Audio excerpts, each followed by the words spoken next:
G'day and welcome to the Hunting Connection podcast. My name is Zach Williams and I am your host. Here we'll connect you with hunters, fishers and outdoor enthusiasts from around the globe. This podcast will share hunting and fishing stories, including past experiences, and tackle the tough hunting stereotypes our community faces. We hope to be a positive influence to those outside the community while also having a laugh along the way. Hope you enjoy the podcast.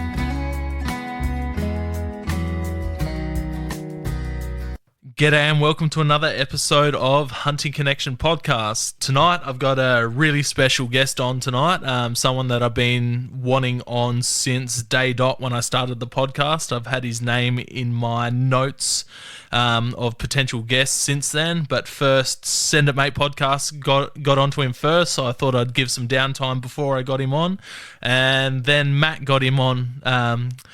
So I gave it a few more months and we've finally got him on. We got Jason Spencer from Hunt, Catch, Cook. How you going, mate? Zach, how are you, mate? Hunting Good. Connection. That sounds good. Plug it in. Get ready for a ride, mate. Plug it in. This is it. This is where it's coming from, mate, with Hunt, Catch, Cook. It's going to be a cracker, mate. You want to listen to this one. It's going to be good. How are you, mate? Good, mate. Been a Good. while. It has. You've probably been one of my longest connections in the Australian hunting hunting industry, so to speak. Can I swear on this podcast? Yep, not a problem. Because I feel like maybe I'm a podcast slut. Well, you would have to compete with. You'll have to fight Cody Gearon with that title. He's known as the local hunting industry podcast slut, or as we refer to him as the podstitute. Perfect. Now here I am in connections. That's actual a gay bar over in Western Australia called Connections, mate. Hunting Connection podcast. That's mad. That's going to be a meme when this airs. Cody's also our resident meme maker as well. So brilliant. I love it. But yeah, as I was saying, you're the probably the longest connection I've had in the Australian hunting industry. Back when it was probably just before you got your controversy about all the donkey stuff. I started just a Facebook group called Hunt, Catch, Cook South Australia, and then I get this message saying, "Hey, I've got the rights to that name. Do you mind changing it?" I'm like, nah, all good. Okay. And then so we go back a long time, mate. Yeah, a long time. That's pretty cool. And then I changed things over to Williams and Co. Bow Hunting and Fishing, and had a good run on that page. That got shut down after my cattroversy stuff, all of the feral cat shooting stuff. Facebook decided to shut that page down at 14,000 people, which was a spewing, but hey, it led on to bigger and better things, me starting a podcast. So we're two and a half bit years into this now. So excellent. It's funny how some people think social media, it's kind of crazy, and we'll go down a rabbit hole here, I'm sure of it, but it's what people deem as entertainment is mind-blowing. It absolutely is. You shot the feral cat, but they don't see the big picture, and you can put the social media. I've seen so much rubbish on there of just humans, hurting other people, and the atrocities throughout the world. But I don't know, I can raise the eyebrows of, I think it was 300,000 people for shooting a donkey. A feral donkey, that is, and it was all on Christmas Day, and they started a petition at my local at the local police station. There was a call to start a petition, and I actually rang the police station up, wanted to sign my own petition. I thought it was funny as fuck, and the cop said, "No, mate, there's no petition here. They're just taking the piss." And I'm like, I was kind of disappointed because I was getting right into it, and I ate the donkey, mind you, but I just couldn't see sense in how people had no idea of this. And I think they were French. I've been banned from France anyway. They want to kill me. They want to kill my children. If you ever come to France, you're dead. I'm going to try and find you and kill you. And this was pretty good. But anyway, but never mind. That's so. Some people are just funny how it works. But here I am. I'm still alive and still alive and kicking, and still doing podcasts, still cooking, still shooting, still hunting. And the good thing is, 14 years now, been doing this without going to a butcher shop. So That's amazing. This is I think my 14th, maybe my 15th year. I've lost count. I know it's around 14 or 15 this year. Without, actually going to the butcher shop and getting meat for the family. So that's been pretty cool. That's so good, man. You're definitely a trendsetter in the Australian hunting world, that's for sure. That's how I reckon I got on the anti-hunters radar was backing you for shooting the donkey. I think it went you, Izzy Sesto, and then me. We're all on that same page. Yeah, I sent Izzy a shirt. I said, thanks, cheers for your help. Hey, thanks for that. And I sent her a shirt. And I followed quite a lot of stuff she did too. And she was I don't know, she was cool before hunting was cool. Like, she was out getting amongst it, and some really good kills. Yeah, for a female too, and great looking chick, and just great attitude. And rang her up and had a chat a couple of times, and said, "What are you doing?" I said, "Listen, can you send us some photos of wearing one of my shirts and that?" And she's like, "Yeah, cool, no problem." Really nice. I haven't spoken to her for a long time. I haven't seen her on social media either. I've got her there somewhere. Every now and then something will pop up, but I don't know what she's doing. She's still out there, man. She's fishing every single day, pretty much. She's loves the fishing. Constantly fishing. Sure. Loves the fishing. Beautiful, and it's really good. She was all over the news not long ago for a great white shark taking a bit of a tuna, and she called the shark an idiot or something like that. So that upset some people. Upset, yeah, as you would, call your shark an idiot. Yeah, that'd kill you, wouldn't it? Oh, no. It was hilarious. It blows my mind. It blows my mind, mate. It really does. So, other than that, in a nutshell, that's what's. Where were we? I don't know. Well, we'll jump straight into the first question. We didn't even get into that before the first tangent, which is great, which is what I like in a podcast. For people who don't know who you are, which I'd find it pretty hard for people not to know who you are, being in the if they know anything about the Australian hunting industry. Where are you from, Jason? So I'm Perth born and raised, and I'm over in Western Australia at the moment. So I'm a local Perth boy, seventh generation. Come off the boat in shackles. No, we weren't in shackles. We're not prisoners, but free settlers, and that's me really in a nutshell. Outer suburbs of Perth, grew up. 70s, 80s. I'm not going to tell you. Do I have to tell you my age? No. It's all good. I took that question out about a year ago. So. Okay, right. So, and then I just grew up shooting with Dad, and Dad did a lot of fishing as well. So we had a what would you call it, a beach house holiday home sort of thing in the south of Perth in Mandurah, which is a little like a coastal suburb out of Perth, which is nearly a suburb of Perth at the moment. So we'd quite often go down there fishing and crabbing, net fishing, fishing off the beach. Then back in the outer suburbs of Perth, we'd shoot back when you could, the old 22s, and we'd go hunting and stuff. Had a little bit of a dairy farm, hobby farm sort of thing. So we're always around firearms. He killed all his own meat as well. So home kill stuff. And then further in life, I went to agricultural college, and it just but hunting just grew from there. So it's competition with mates, 17, 18, 16, 17-year-old boys. Hey, let's go and do this. Let's go. We're here for the weekend. Let's go and catch marron in the creek or the river. Let's go for a dive, just being boys. We all got ferrets, so we all go ferreting on the weekend. catching rabbits, and you're around farm animals all the time, and you just learnt the process of this is where the food comes from, Yeah. and you become a little bit, I suppose, a self-sufficient mind in that sense.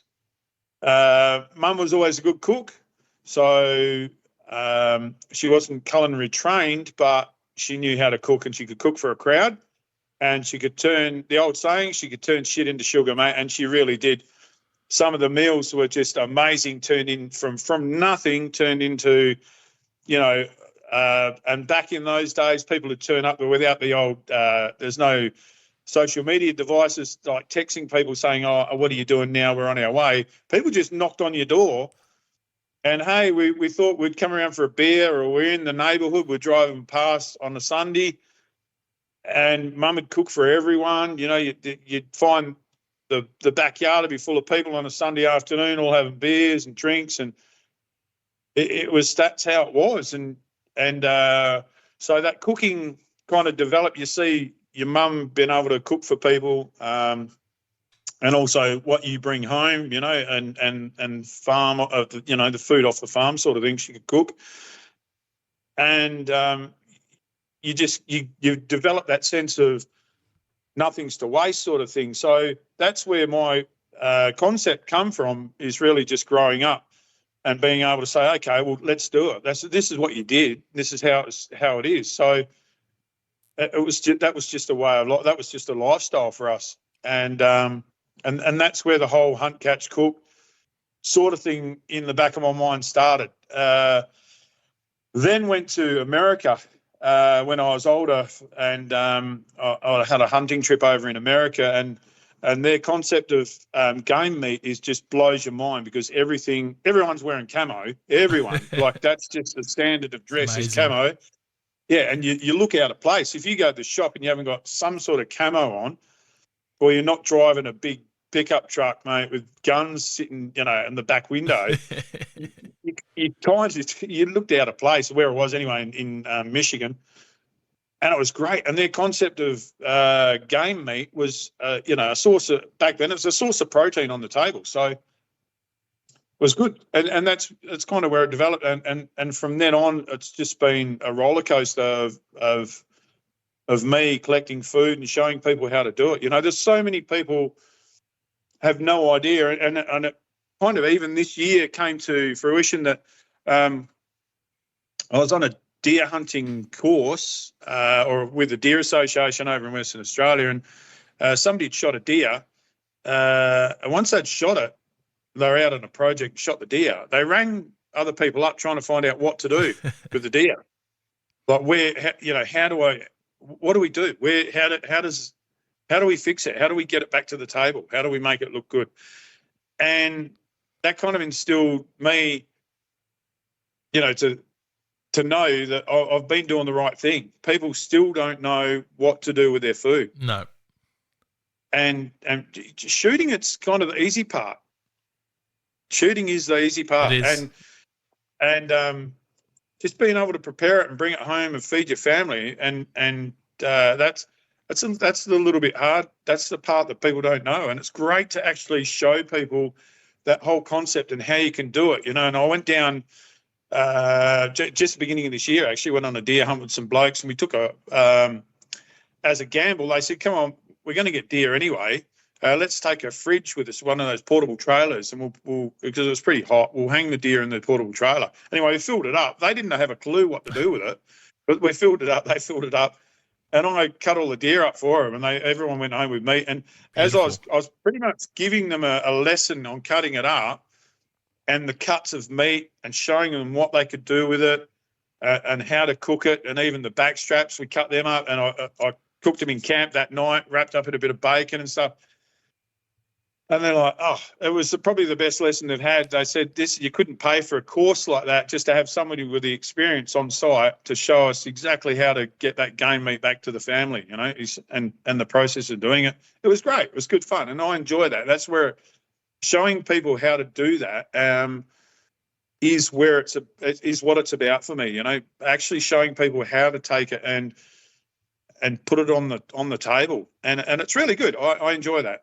out of everything, out of all my hunting, I enjoy that the most. Yeah, it's good. Well, yeah, you were the first really in Australia that I ever come across to really focus on the food aspect of stuff. Like before Stephen Ranella was big with Meat Eater, before all these other stuff, you were the guy. Yeah. You were on all the hunting groups, showing your cookbook, showing, putting a new recipe up, doing like Facebook lives and, doing kind of like a live podcast with you just cooking and making stuff before anyone else was doing that. Like you were the first person in Australia showing people how to utilize the game meat.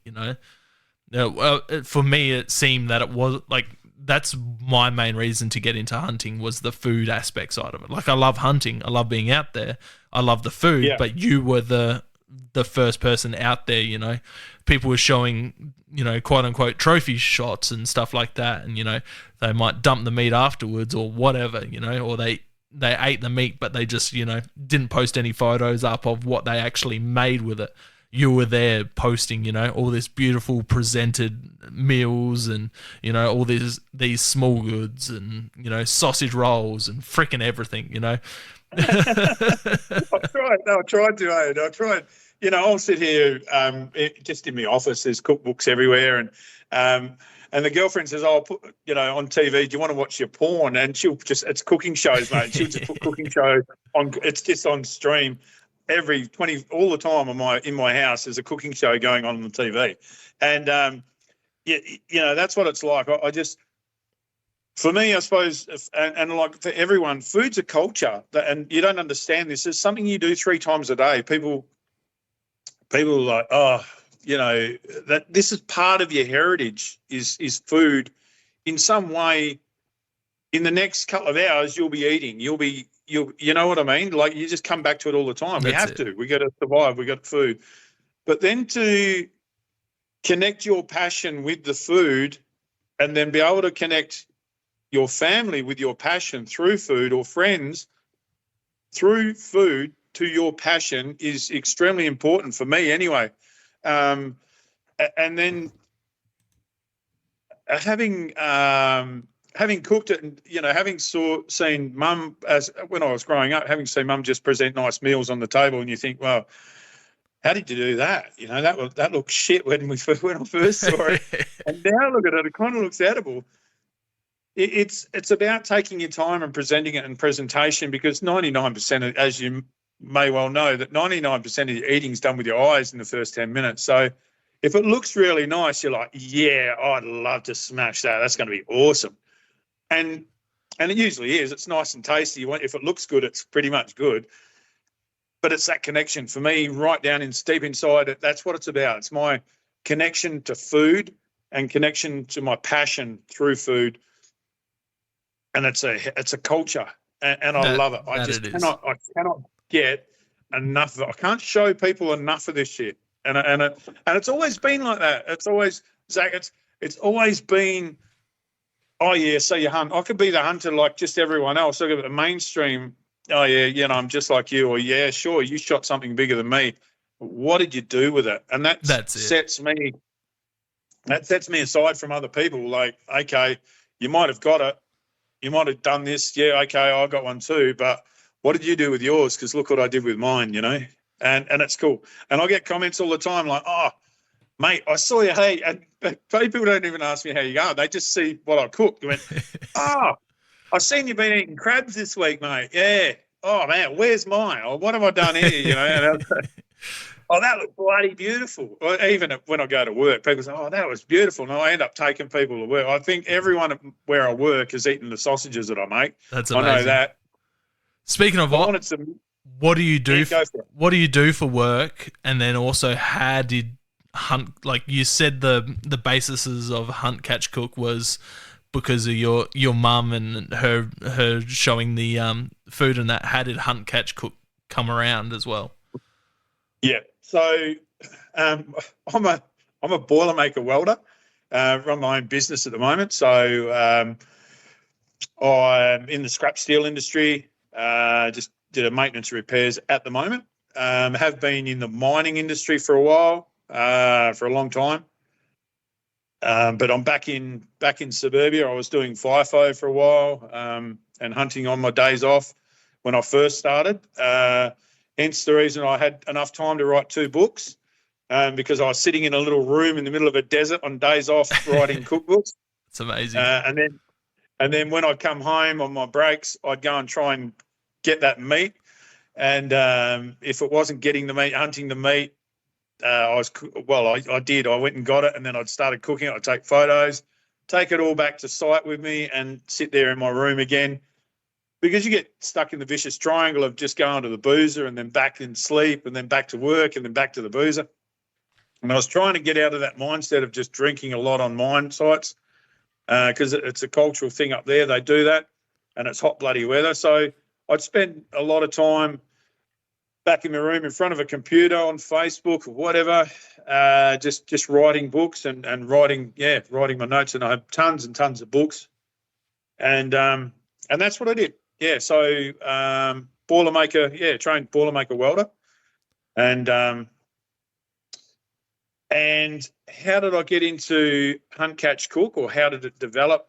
I suppose through that, just the means of, sitting. Originally, I was on a mine site in a remote mine, and I was welding, and it started raining, and I got rained off, and I went back into the shed, and I was working with a little, I say little, he was only a small bloke at the time, a little Filipino guy, and we were both sitting there, and it was free. It was actually bloody cold. It was in winter, and I remember the mine site, and we're huddled up in this sea container, middle of the night on night shift, and pouring with rain. We got rained off, and I had a notepad and a pen there, and I was bored shitless, and I thought, I'll just write a recipe down for something, and that was just at the I suppose that was in 2012, so just the start of Facebook was coming out. I think, it was only a couple of years before that, maybe 12 months before that, Facebook had been invented, sort of thing. So I wanted people, a Facebook profile or whatever, and people were just starting up their Facebook pages and stuff. And I said, I'd like to be able to have a Facebook thing where I just showed people how to do what my passion is. Yeah. Before that, I just had lots of notes in books. I had photos that I'd taken and put in an album of things that I killed, and you show everyone your photo album sort of thing when they come around, and very few people had seen all the pigs that I caught or anything that I'd shot. Stupid photos that you'd taken out on hunting trips with mates. And I thought, well, maybe I'll just write a page. And so I started doing a recipe and stuff, writing some few things down. And I was talking to him, and I said, what's your favourite food? And it was, I'm trying to think of the name they call it. It was crispy pork. He was talking about the whole pig, and it's got a crispy sauce to it, lechon. I think it's called lechon or something, where they baste it in that like it's like an orange sauce. It goes all crispy, this whole pig. They spit roast it, or something like that. Anyway, some name he had for it. It was beautiful. It was absolutely. And he was showing me, and he, that was their cultural thing. And he said, the words, and I've got a recipe, that sort of Thai recipe in one of my books that I used goat for, and that had a paste in it and stuff. And just out of as a memory, I just put that in one of my cookbooks, my first cookbook. That went in there because I remember. Then I know how to. When I'm looking at my cookbook, that's why it all started, because of this guy, So, and I was sitting in that sea container and writing these recipes down, and I went home and I thought, I'll start a Facebook page, and I'll call it, I don't know, what do I call it? Well, I like hunting, so it's got to have the word hunt in it, and it's got to have cooking in it, because you've got to hunt it and cook it. So I thought maybe hunt it and cook it. Hunt it. What about fishing? Hunt. 3 words, pretty much. Hunt, catch, cook. That'll do. So hunt, catch, cook, and I started that. And I drew my own cover photo, right? So my own cover picture I've got on my website, there's an Aboriginal dot painting, which is my own painting. Yeah. I drew my own painting, right? So my own dot painting. And anyway, I started it, and that's pretty cool, rightio. So I started typing recipes out, and back then you could just type them out. I could type the recipe out, and I could put photos with it. That was pretty cool. And I think I started a little bit of a web page, but it was pretty basic, and all my recipes were free. So yeah, and you could go on. Then it had a link, and you could go onto this and get all these recipes for nothing. It was great. And I was just showing people all the recipes and stuff, and there's millions of recipes on there. And I'd just upload these recipes in my room back after I'd shot something, and started uploading photos. And I had 100 people on this Facebook page. You know, guys, I think it was most of the guys at work. They were like liking it, and that was pretty cool. They're like, Jace, you're getting pretty good, mate. You got 100 people. And I'm like, yeah, that's cool, eh? And plodding along, and then there was a guy, I can't think of his name now, and I will, halfway through this podcast, I'll think of the guy's name. And he was doing a pig hunting video, and he was pretty good at it, and he's travelled from New Zealand as well, and they come over, and they're into, and I've mentioned it on other podcasts, and I reckon I've got a copy of the DVD here. It's called the Hunting DVD, Australian Hunting DVD. And he messaged me on Facebook and said, we need someone to cook because you're pretty much the only one that can cook game meat. You know, we'll fly over and film you if we can come over there and film you. We'll stay over there for a few days and that, and film you and just put you on the DVD. I'm like, yeah, that's cool. That'd be great fun. So he came over, and when I landed, I said to the missus, I rang the missus, said, hey, there's a guy coming over. He's going to stop with us on my break. He's like, what do you mean? I said, yeah, I'm coming home, but he'll be the first week or whatever. We're home for a week. You know, he's going to stop there, and I'm hunting, and he's filming me. You know, and the kids are running around. They thought it was great. Movie star was coming or something or other. And you could hear the kids running past they're only young at this stage. And like we went through so many times. I had to film stuff, and I'm trying to get it all right. And we went down and I shot a deer and brought it back, and we're down south, and I put it on the barbecue, and we spit roasted it on the barbecue with some lemon and olive oil and some rosemary, and it turned out beautiful. And he's like, oh, that's amazing. And I'm like, oh, it's pretty basic, and then I cooked another few things out of bits and pieces, and he got a heaps of film, and anyway, I went back, and like another month, the DVD came out, and they sent me the DVD. And, hey, it's Jason from Hunt Catch Cook, and here he is here doing this. Okay, thanks for watching, guys, and make sure you look, and they're holding a photo of me up or something, and make sure you go on his website and buy his cookbook. And I'm like, I looked at the missus at the time, my wife at the time, and went, fuck it, I haven't got a cookbook. What do I do now? And she goes, well, you better write a book. But, however, saying that, I had all the information was there. I just didn't have a cookbook. So I went back to work and pretty much wrote the cookbook in a shift. In 2 weeks, wrote this cookbook. Come back and got a publisher and published it. And out came my first cookbook. Got like 5,000 copies, landed, bang, went and picked them up. All these books, my first cookbook. Fantastic, right? So that's cool. Got all these books. How do I sell them all? Like, what do? I put it on my Facebook. I put it on my Facebook page. My book's out. While I was at work, the missus taking cover photos and that, taking them down next to the lake and taking some photos and that, and trying to make them look nice and put them up on my Facebook page. Buy my book, and it just like one or two were selling, you know. And I'm like, oh yeah, okay. Lo and behold, I'm up at work and I'm flicking through Facebook, and the Sporting Shooters Shot Show was coming to Australia. The SSAA were having a show, and I'm like, wow, that's pretty cool. So I rang him up and said, hey, I'm Jason from Hunt Catch Cook. Have you got a cooking guy on stage? And they're like, no, we're not going to do cooking. And I said, well, it's game meat. That's it. Everyone's there to buy guns to kill things. You need a cooking show, mate. He goes, yeah, alrighty, okay. How much do you charge? I said, I don't. Like, I'll come and do it for nothing. Can you give me a booth where I can sell my books? Like, I don't care if it's just off the stage. Like, once I might finish stage, he said, I'll give you a little booth and you set it up and do all your book sales and stuff.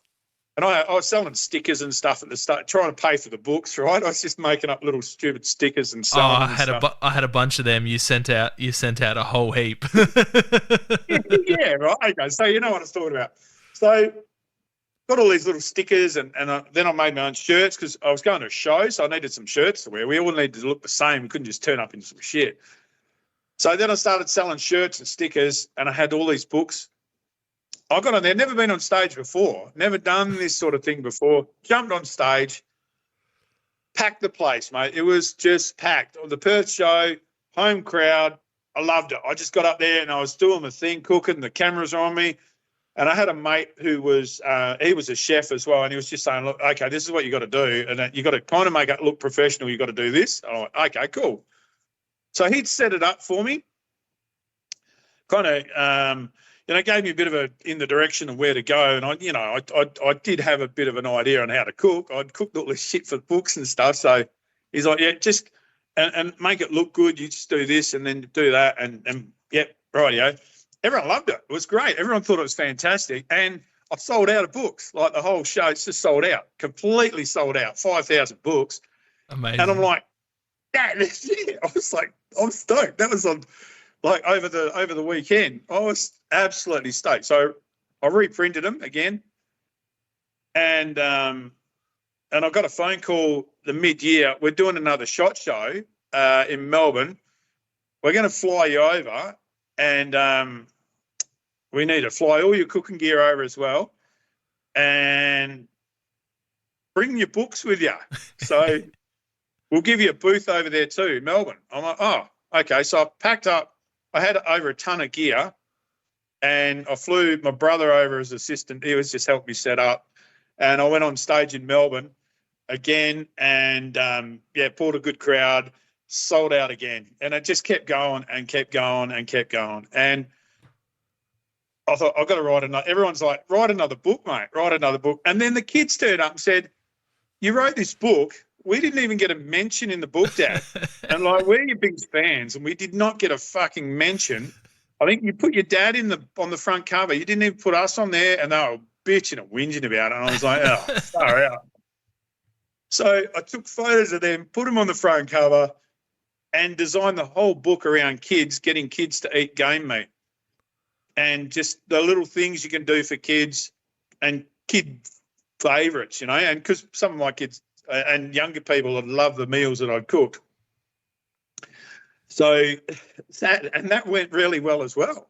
So I kept getting the phone calls, come back to more shows right up until COVID. And right up until COVID killed it. I'd been doing shows all over Australia, and then people were saying, I'd do local shows like the local chili festival, the local barbecue competition, the local camping shop wanted something done. I had sponsors that have open days and want things done as well. So I'd be doing cooking shows down there too. So next minute, my page has grown to, 65,000 people following me on Facebook. I think there's another, 6,000 to 8,000 in a group in social media. Instagram. As for YouTube, I just haven't got time to do YouTube. I'd like to sit down. I started doing it, and I thought, this is pretty cool, and just it's time consuming. It's just editing. Editing's my biggest enemy, and because I just don't like the look of myself. I think I don't know, and it was just funny. I was just like, too much, so I didn't worry about it. But now, and it's going good. So that's where, in a nutshell, that's pretty much it, mate. That's how Hunt, Catch, Cook has just taken off. It really has. It has, and like I said before, you've been the trendsetter for it because, every outdoor expo in Australia these days have a wild game chef. There's, a dozen that I can think of these days. But like I said, at the start, there was you. You were the guy that was showing everyone how to utilize their game meat and the fish and whatever else they caught or shot, whether it was, donkeys, camels, everything, you know. Now it's like assholes. Everyone's got one. Yeah. You're the OG of it, man. Cheers, mate. I appreciate it. Thanks. Like, Thanks, mate. That's cool. Like, even think about how Steve Ranella's done shit. You know, he's just done a similar, like, getting kids into outdoors type stuff. He does, like, kid-focused recipes and that. But you almost were the first person to do that type of stuff for wild game. Yeah. Like, yeah. I don't see it. I don't know. I look at it a little bit different to a lot of people too. I see it as a form of protein. Like, I don't see, a lot of people see it as a hard chunk of meat that's going to be fucking unbelievably hard to cook. And I don't see it that way. I see game meat as, yes, it can be challenging, but it's the challenge that makes it interesting. And that's what I like about it. I'm not going to say that I have never buggered a fucking meal up. I've destroyed some meals. Most of them have been edible, but just destroyed. Like, yeah, I've only ever burnt one. Like, sausage rolls got burnt. I've burnt some sausage rolls, and they were like, my mate. We got pissed. We actually put the sausage rolls in the oven, and we got fucking right on it, and forgot about the sausage rolls, and they come out actually charcoal burnt. And I went, well, yeah, they look terrible. And he's like, yeah, and he took more photos of my fuck up than I took photos of it. So, and he keeps reminding me, I remember coming around your house for dinner. Look at this, you know. Next news article, just, you know, burnt sausage rolls. Yeah, I knew Jace when he was a cook, and just shows me this burnt sausage roll. And I'm like, fuck you, man. But yeah, other than that, I don't see it as a challenge, and it's not that hard, really. It really is not that hard. I love cooking. I've always, you know, Jamie Oliver, like, you remember back to the days when he was, you know, he was probably one of the first celebrity chefs cooking wild game that I can remember. You know, he was cooking hare and venison and stuff. You know, I'm 30, so, you know, when I was 6, 7, he's on TV cooking wild game. That really stuck into my mind growing up. You know, I've been hunting since before I have memory with my grandparents, and my pop, he'd always cook wild game, a lot of goat. Grew up fishing, and he was always, you know, he would always do, you know, chili crab or pickled crab, or, you know, smoked salmon, smoked tommies, you know, big on smoking and stuff. And just then, you know, you've told me straight, you know, and this is with your pop or your grandfather, how hard now is it to erase that memory of every time you taste something, it takes you straight back to memories with your grandparents? Oh, it's whenever. And that's through flavour, taste. That highlights your senses, and it can be, you know, when you're walking down the road and you smell something cooking, and it'll take you straight back to where you were at that certain time of the day, certain person is with you. And this is what I get about, you know, cooking. Even in my kitchen, I'll smell something cooking, and I always compliment my girlfriend at the moment. Oh, so that smells beautiful, because it's the effort people put in, and it just takes you back to, it's that memory takes you back to someone's cooking for you, someone's looking after you, and, you know, maybe like your grandparents or whatever it may be, it takes you back to that memory that they're feeding you, that how much fun you've had with them doing that, and hunting with your grandfather. How cool. Yeah. How cool is that? 100%. Like, you know, I smell smoked fish, and first thing that goes back is to, you know, surf fishing down the Coorong with him, and then, you know, you know, just salmon sticking out of the sand with their tails flapping after you've chucked them in the ground to bleed them, after you've snapped their leg and snapped their neck, and then you've chucked them in the smoker when you got home. And, you know, that's like, the smell takes me back, and it's just all like exactly what you said, those memories of all those different things that Pop would cook and make from the stuff that we caught and shot. And yeah, it just takes you right back. You know, if I see or smell pickled crabs, straight back to my pop. It's like the first memory. Guess who's going to be doing it with their kids? You are Yeah. exactly right. Well, Yeah, and that's where the tradition. That's where firearm ownership and hunting for me. Uh, Over, I don't know if you're aware of it, and most people wouldn't be. Well, most people probably are aware of it. In Western Australia at the moment, our hobby is jeopardised really, really bad. And this is the part that angers me, is the fact that you're taking my heritage away from me. This is not just a recreational thing for me. I'm not gun happy man that just goes around shooting everything. I'm not a danger to the community. I'm instilling my heritage, and I'm showing my family where I come from by hunting. that's it. I had Kate on the podcast a couple months back. We spoke about the exact same thing. I just had that Irish fella Jody on the podcast speaking about the exact same thing. You know, he's moved to because I gave him shit. I'm like, you moved to the worst state for hunting hunting in Australia. Like, you could have picked anywhere, and you've gone to Western Australia. Yes, it's beautiful. Yes, it's got amazing seafood, but the government's fucking them hard. Yeah.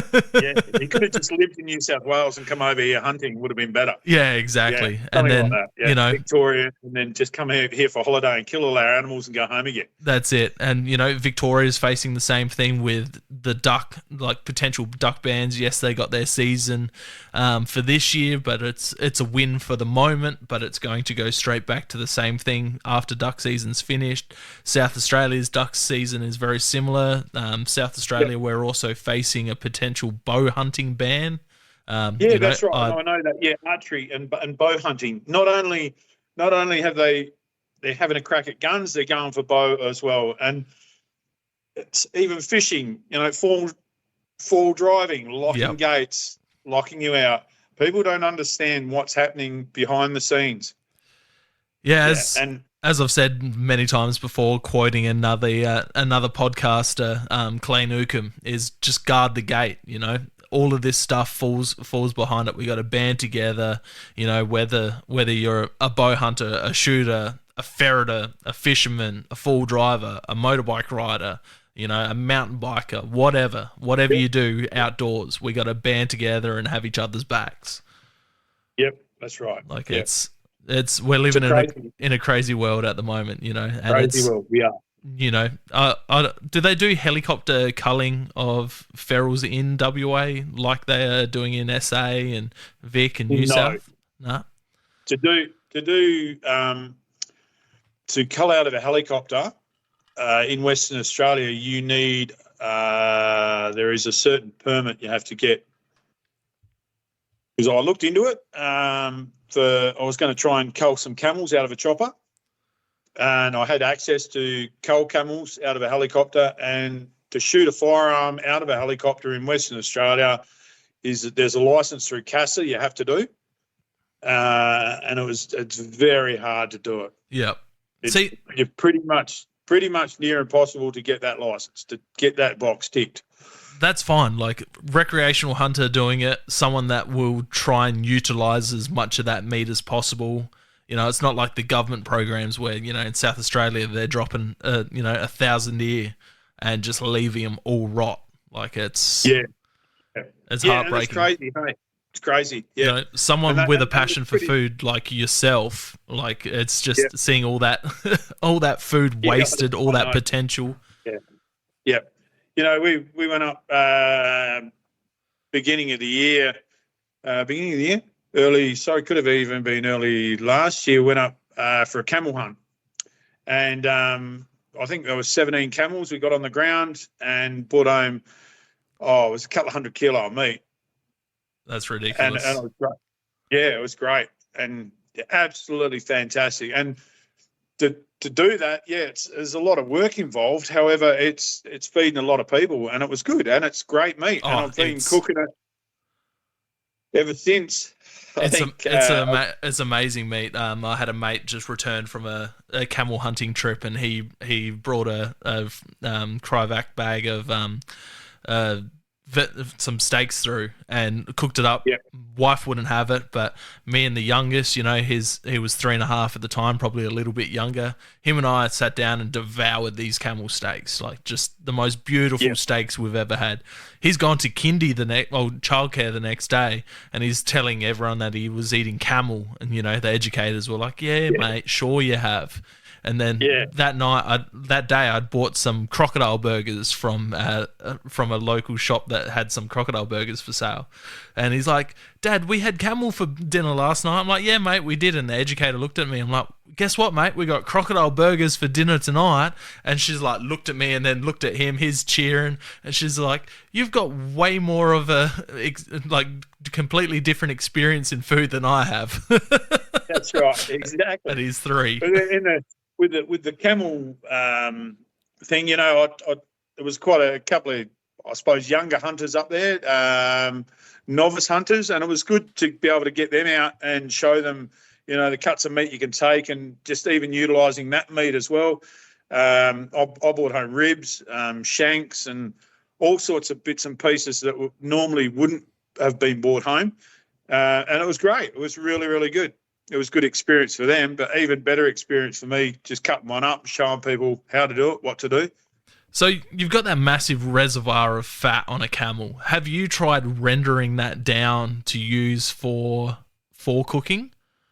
Yeah, so there's the hump. You can eat the hump, and you can do it. It's like a tofu substance. It looks like that, but it's like a fatty sort of thing. I don't usually use a hump, so I cut that off. But there's in amongst the camel, there's a heap of fat in it, and I have trimmed the meat, got the fat off, and rendered the fat down, and then boiled potatoes in it in the fat, like deep fried potatoes in camel fat.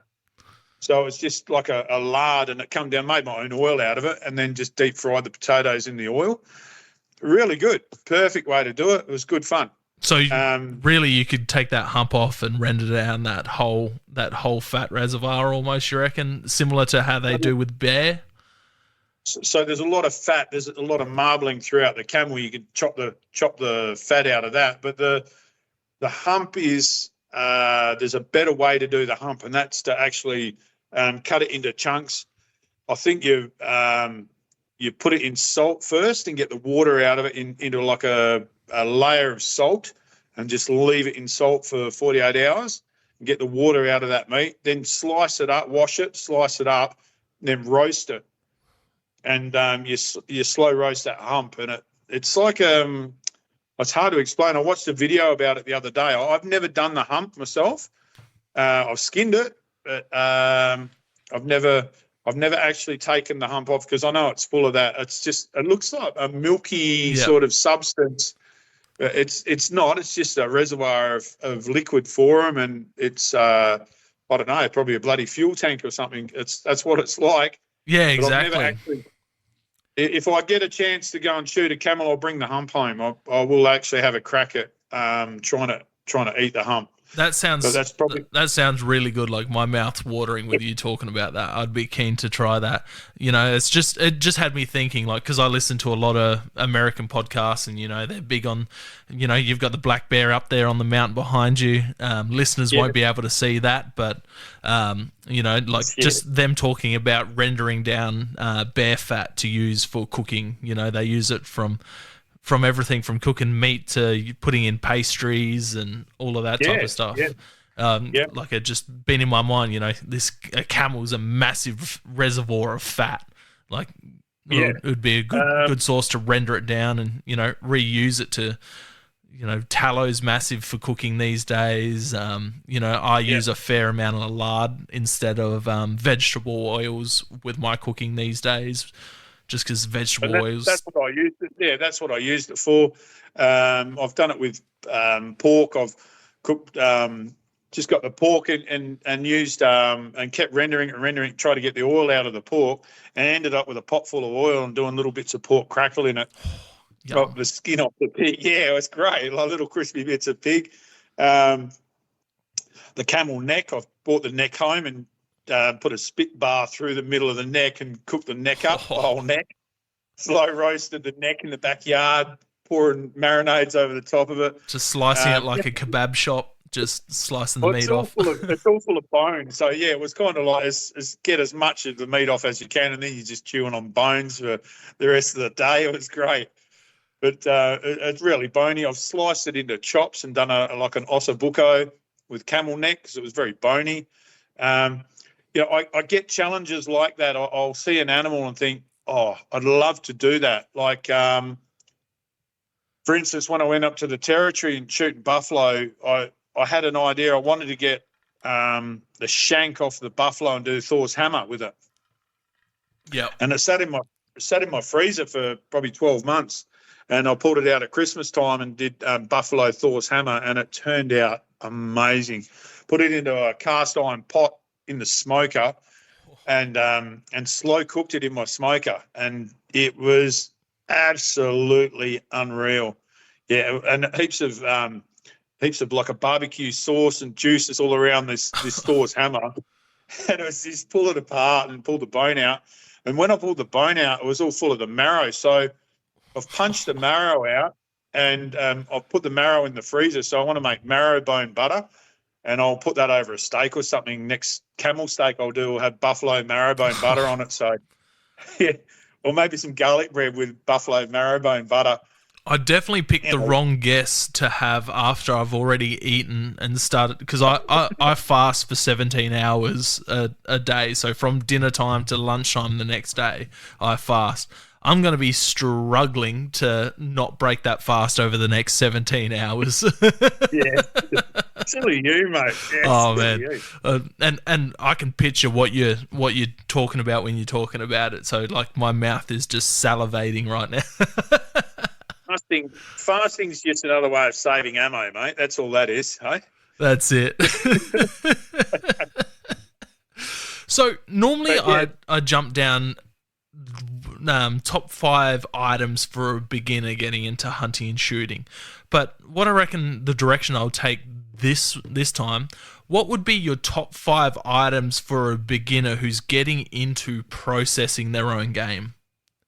Oh, easy. Cool. So top 5, let me write them down. So obviously, would knives be in the processing, would you say a good set of knives? Yep, 100%. So you want knives, at least have a skinning knife, a boning knife, and a steel in a roll, in somewhere that they stay wrapped up, even if it's a bit of cloth, if you can't afford a roll, or a wrap of some description that slides into some plastic or something. You can wrap it up and tie it off, and you know where it is, because there's nothing worse than, and I've seen this happen many times. You'll be processing animals and you've got 2 knives, and the question I get asked, where's the other knife? And they've put it down, or you step on the knife and you end up cutting yourself, or you've lost the knife, or it just gets dropped in the bush, or it gets lost in the bag and you put your hand in, you cut yourself in there. So a little wrap to wrap your knives up, but that's not part of it. So just the set of knives with a steel, right? So that's number 1. Number 2 is a gamble. So you want to get and I'll say, well, let's include the rope as well, right? So you want to have a gamble. And for those who don't know what a gamble is, something to go in between the legs of the animal to get it off the ground. Not necessarily 100% important. However, it's like having air conditioning in your car in summertime. It's fucking so much more comfortable. Right? So you can, to gut an animal on the floor, you can do it, sure. It sucks. No problem at all. Yeah, it sucks. Yeah, it does. And it's just got shit everywhere. Why don't you get a bit of rope, stretch it up over a tree, at least get the back legs off the ground and let gravity take its course. It makes it, if you split something, pop something, it runs one way, it runs down. At least you save the back legs. That's all I do is hang game. Hang game, perfect, right? That's all I do. So, and it'd have to be knives, gamble. So we're doing top 5. Yes. Now, you want something to put put the meat in. Would be beneficial if you took an esky out hunting, but some people backpack hunt. So let's put it in, say, some pillow slips. Okay, so and the pillow slips from Kmart, cheapest chips, $1 each, I think, something $2 each. That's what I run. Go and buy 10 of them. Go and buy 10, right? And black ones. Yeah, black. They sit in your Don't get white ones. You can get white if you want, okay? But it's black. Black's easier. Can't see any stains. Or one colour. The missus doesn't get upset. They all go in your hunting. She knows that when she washes the washing, it's going to be all red because she's using the black pillow slips. It's going to be full of blood. And it goes back into your hunting kit. And no one gets, don't use any washing powder. You don't need to. Well, you can do if you like. But anyway, so I'm going to say bags or pillow slips, okay? Beautiful. But I prefer pillow slips or my bags, and I'll let you know what I do in a minute with bags, okay? So if you're out hunting, and I'm talking, I used to go hunting in the morning. So I'd go for a morning hunt. I'd be back home. The meat would end up in the back of my car in bags, and you wouldn't even get to put it into a fridge or a freezer until you got home. So it'd just stay in the car. So that was cool. And that was fine. It was okay. Summertime, you'd be home by then. It was all right. The animal would still be hot and you hang it up in your fridge. If you're out for any more than, say, I don't know, I'd say 3 hours, you really want to start cooling that meat down as soon as you shot it. Like if you're going to be a while, if you're going to be all day, if you're camping, you want to then be able to start cooling the meat. So you want somewhere to cool it, a big esky, and with some ice. And you want something to make ice, so you need a fridge, right? Yep. So a cooling method, either a fridge, you could have an angle that makes ice, you put in your esky, your game meat goes in your esky, you put a towel over the top or a bit of alfoil if it's in the sun. You don't touch it. It just stays there. No one opens it. You got strict instructions. Do not open that esky, only to change the ice. You pull bottles of water out, put them back in the and freeze it. And you put them back in with your pillow slips, and it stays. There's no water in there. It doesn't get wet. Perfect. And even with the bag, sometimes I'll take a plastic bag, like a big heavy-duty mine site style plastic sample. I think they put dirt in them these days, or big bag. And when I've shot something, it goes into the pillow slip. It gets hung up. It gets cooled. The meat gets cooled down. Then it goes into a plastic bag wrapped up, so it's watertight. Then into the esky on the ice, and then I swap the ice out all the time so it keeps it cool. It cools it down under a shaded tree. Flies don't get it. I wrap it up. Then it goes into that esky or goes into, and I keep swapping it out. And I've stayed weeks out in the desert in big heat, and the meat's fine, and it stayed perfect, no worries at all, right? And it just sits in that plastic, and you can drain the blood out of it, no problem, out of the plastic, easy, right? And you just your bags, you can wash your bags out, take them out the next day hunting, or rinse them out into some water. They're still going to have blood on them, doesn't really matter. They're not going to go stinky too much. Just take them out again, fill them up again, bring them back. And you hang on to a tree again. So your esky or a cooling device, and I'd say let's put fridge in that as well. So that'll come under the same banner.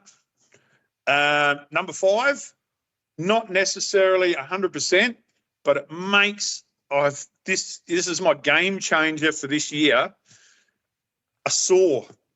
I've started out with a hand saw. I just got a meat saw. I've taken on hunting trips,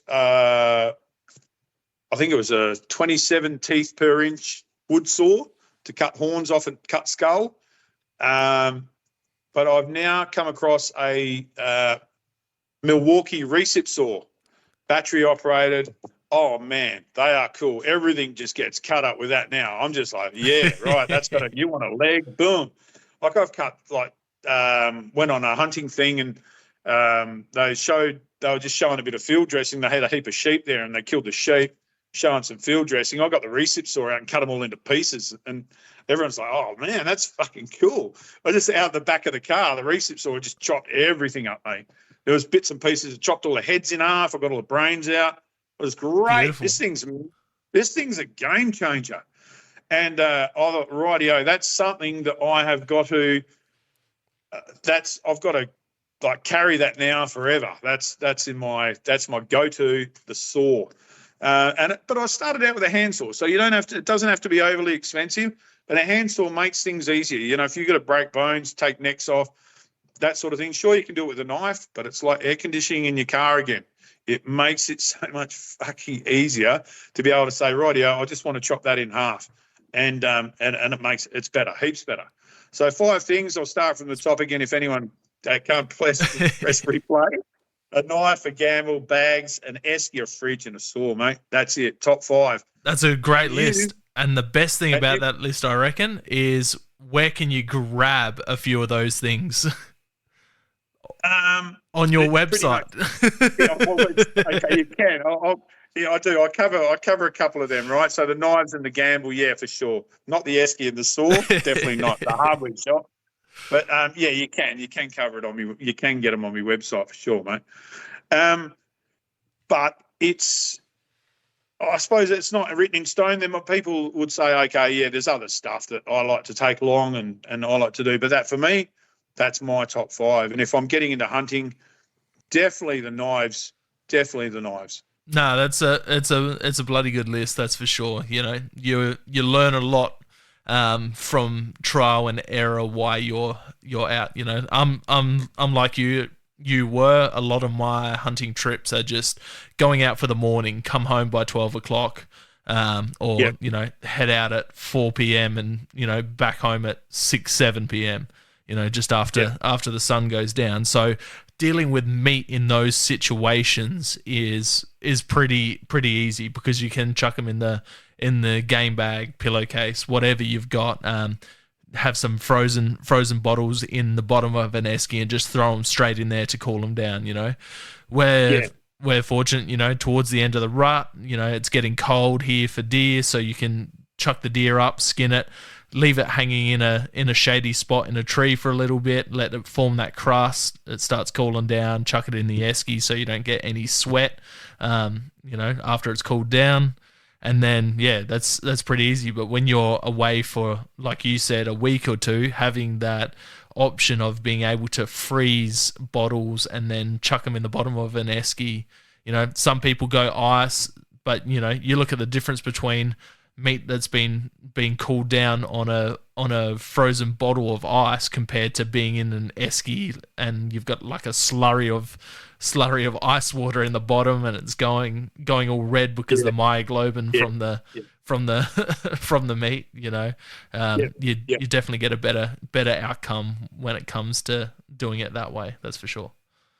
Definitely. Hence the reason I use in that slurry. You know, it does sometimes you know, that's how it is. You just have bags of ice instead of heat. And so that's why I have that those plastic bags. And if you want to instead put your meat in plastic bags and sit it in that slurry of ice, it's not going to get that water all over the meat.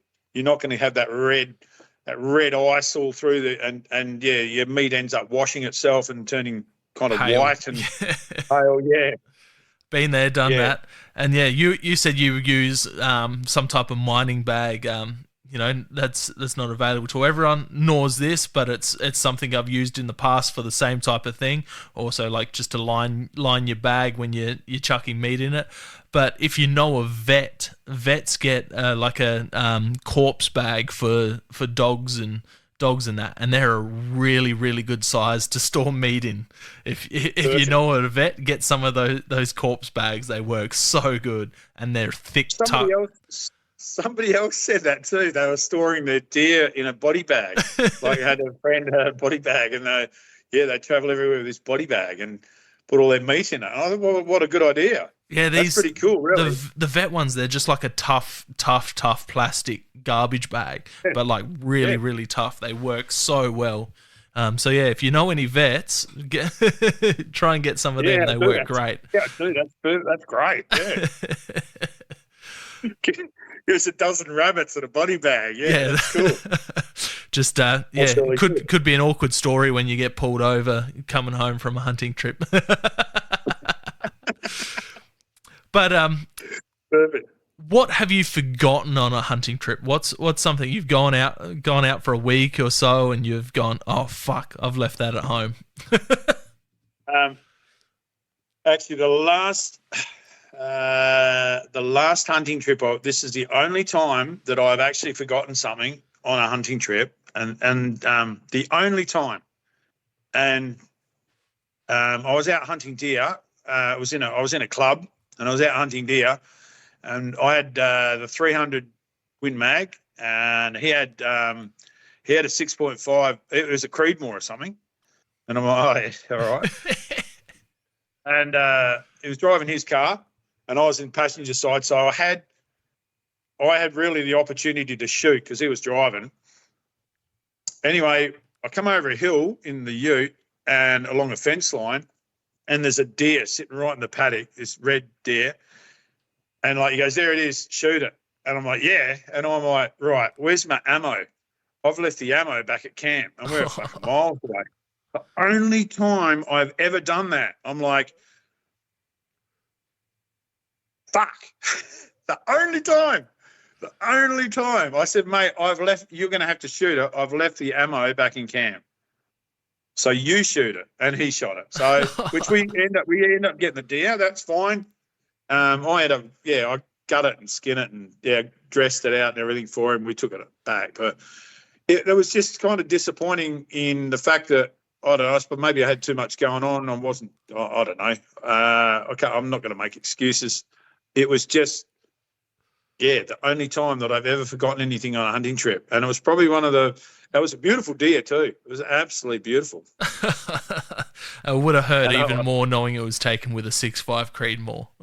It did, eh? It was like, oh, what, he shot it with that? Oh, my God. Yeah, when he said, I said, what do you shoot, mate? He's like, this Creedmoor. And I went, oh, my God. Really? I don't know. I don't know what it is. I've never shot one, but I'm not either bigger on ballistics and that. But all the memes that come out of 6.5 Creedmoor on Facebook are a good laugh. They're probably great guns. I've got the opinion you got to be a vegan hipster to shoot them. Yeah, have a man bun. There's got to be something wrong with you if you got one. Yeah. So I just thought, oh look, I'll just take the piss. Yeah, why not? But it's kind of funny. He's just like, no, shoot it, mate. And I'm like, well, I can't because I haven't got any ammo. And I don't. I suppose I still do all the same checks now, but it was funny at the time. I'm like, wow, that's the first time I've ever forgotten anything. That's hilarious.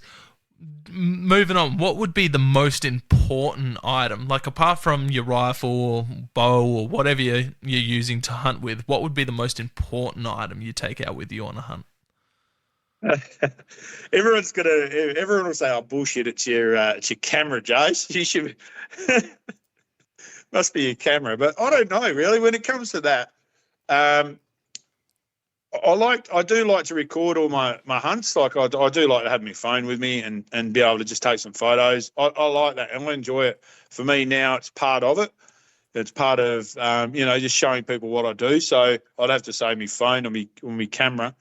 It's a good one. It's people say what's the important. If I broke it down and said what's the important part of a hunt. Really, for me, hunting's just bushwalking with a firearm on your shoulder.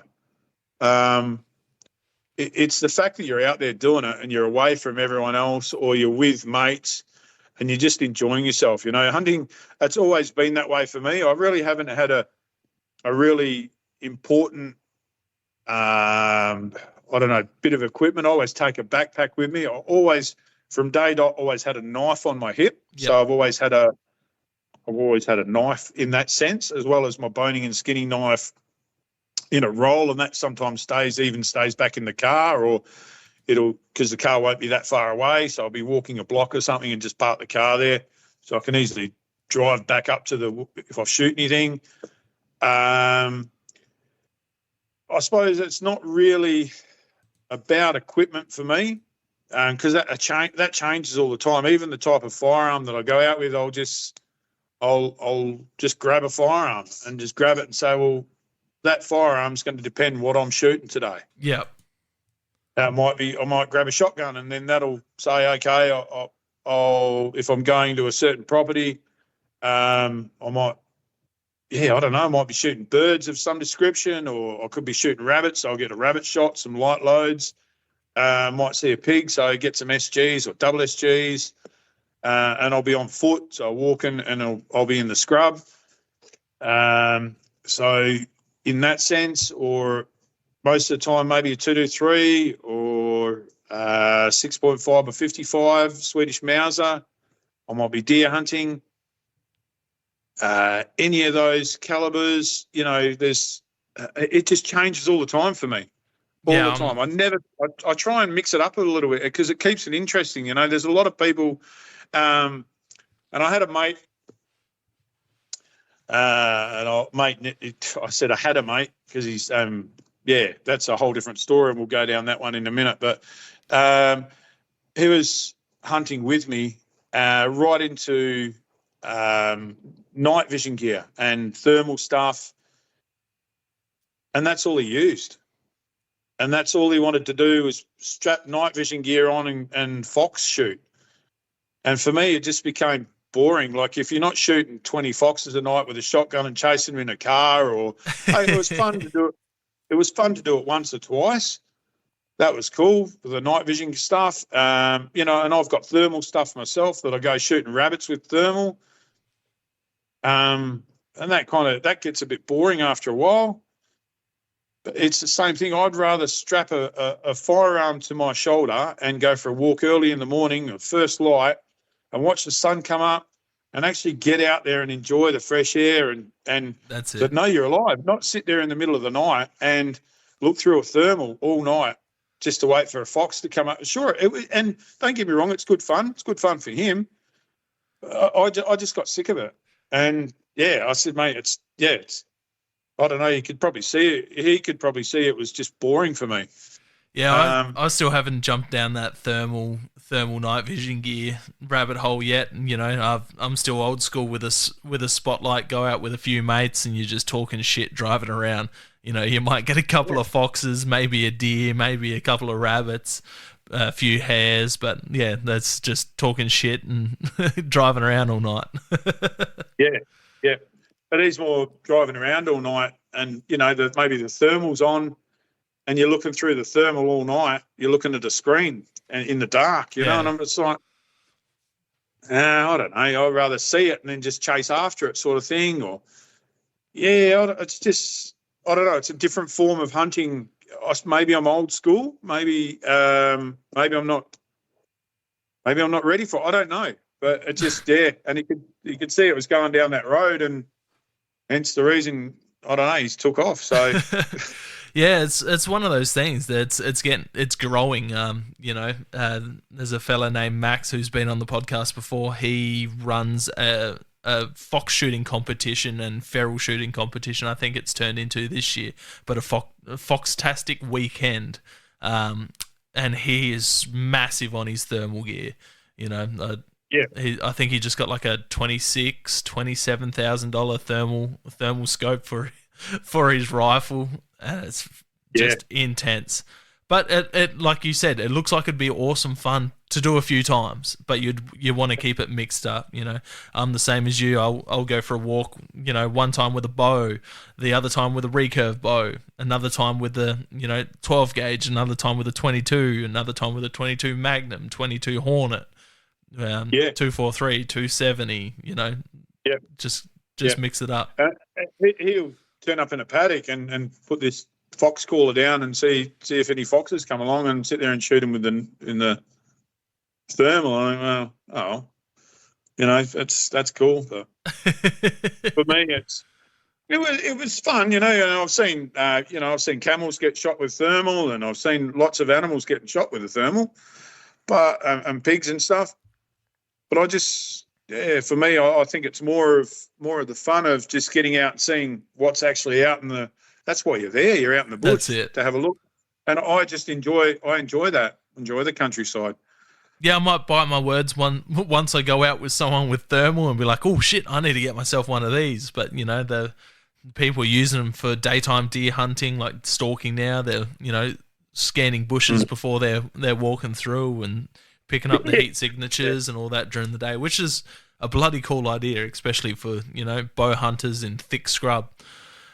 Yeah. What about the most dangerous or sketchy thing to happen to you, either on a hunting or a fishing trip? Geez, we've had, I've been in some, I suppose, some fairly dangerous situations. I went into the territory with a broken foot, and that was fairly dangerous. However, there's an element of I don't know. There is probably some dangerous times that I've been in, but however, there is.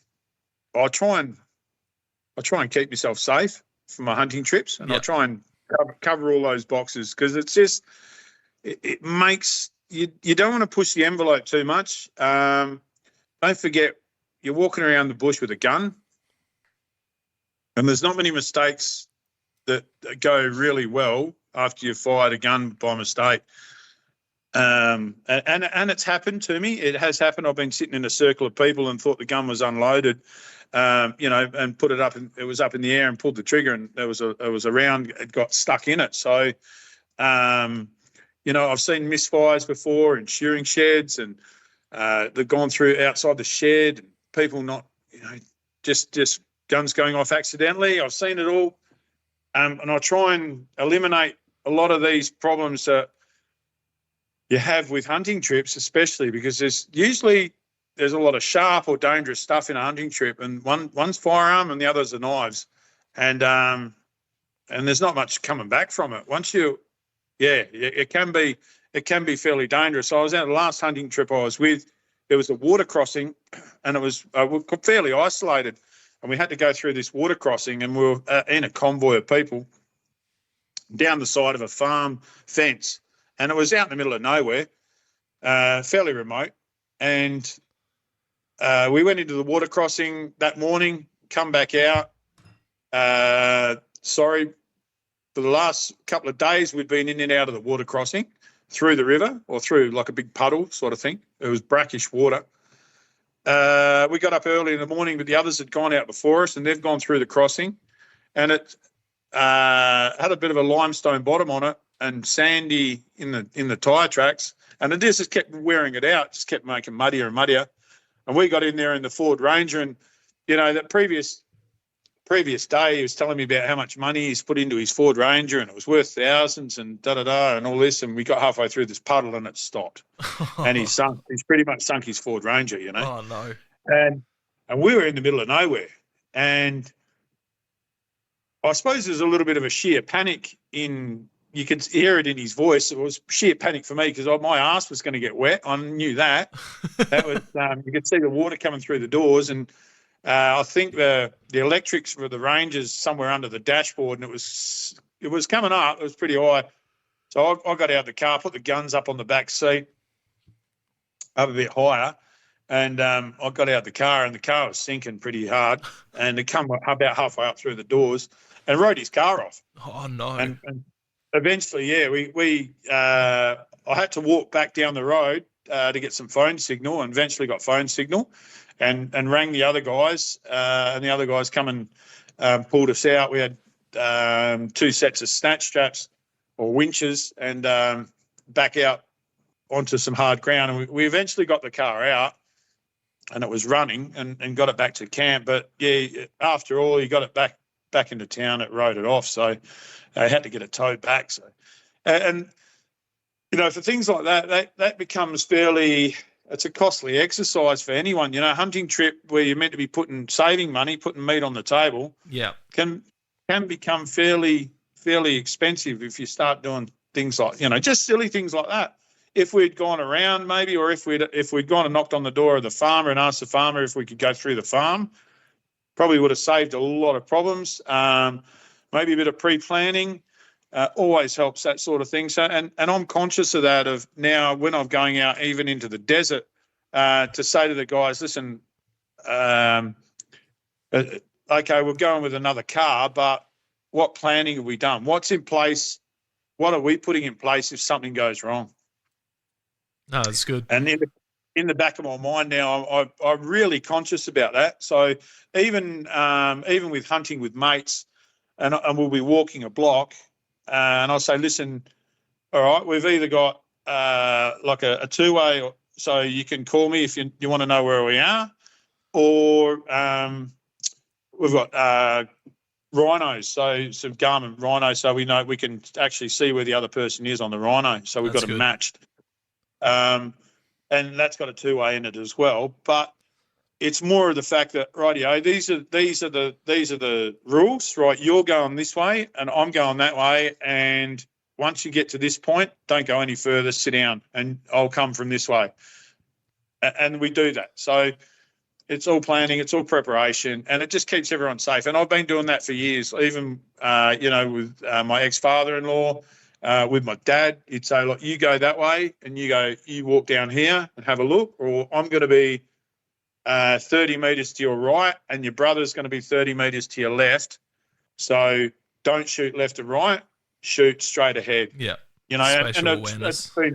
Yeah, that's right. Just knowing where the other person is. So saying, to answer your question, what's the worst thing that's happened on a hunting trip or a fishing trip even, I try and it kind of hasn't. I try and eliminate that sort of shit. Yeah, so touch wood. At this stage, hasn't been too bad. What about funniest thing that's happened to you while you've been out? Oh, it's always a laugh, Just shit talk. That's what it's about, eh? With guys, even with mates, it has been a laugh. Just some of the things I've done with mates, some of the things that got, ended up getting shot. I was at a property one time and the farmer wanted us to shoot his chicken, his rooster. He said, can you take that down the back? But you need to take it down the back paddock. And there was myself and two mates, and they were big shotgun shooters and really good clay target shooters. Anyway, the farmer said to us, listen, can you take the rooster down the back paddock and shoot it? And we all had shotguns.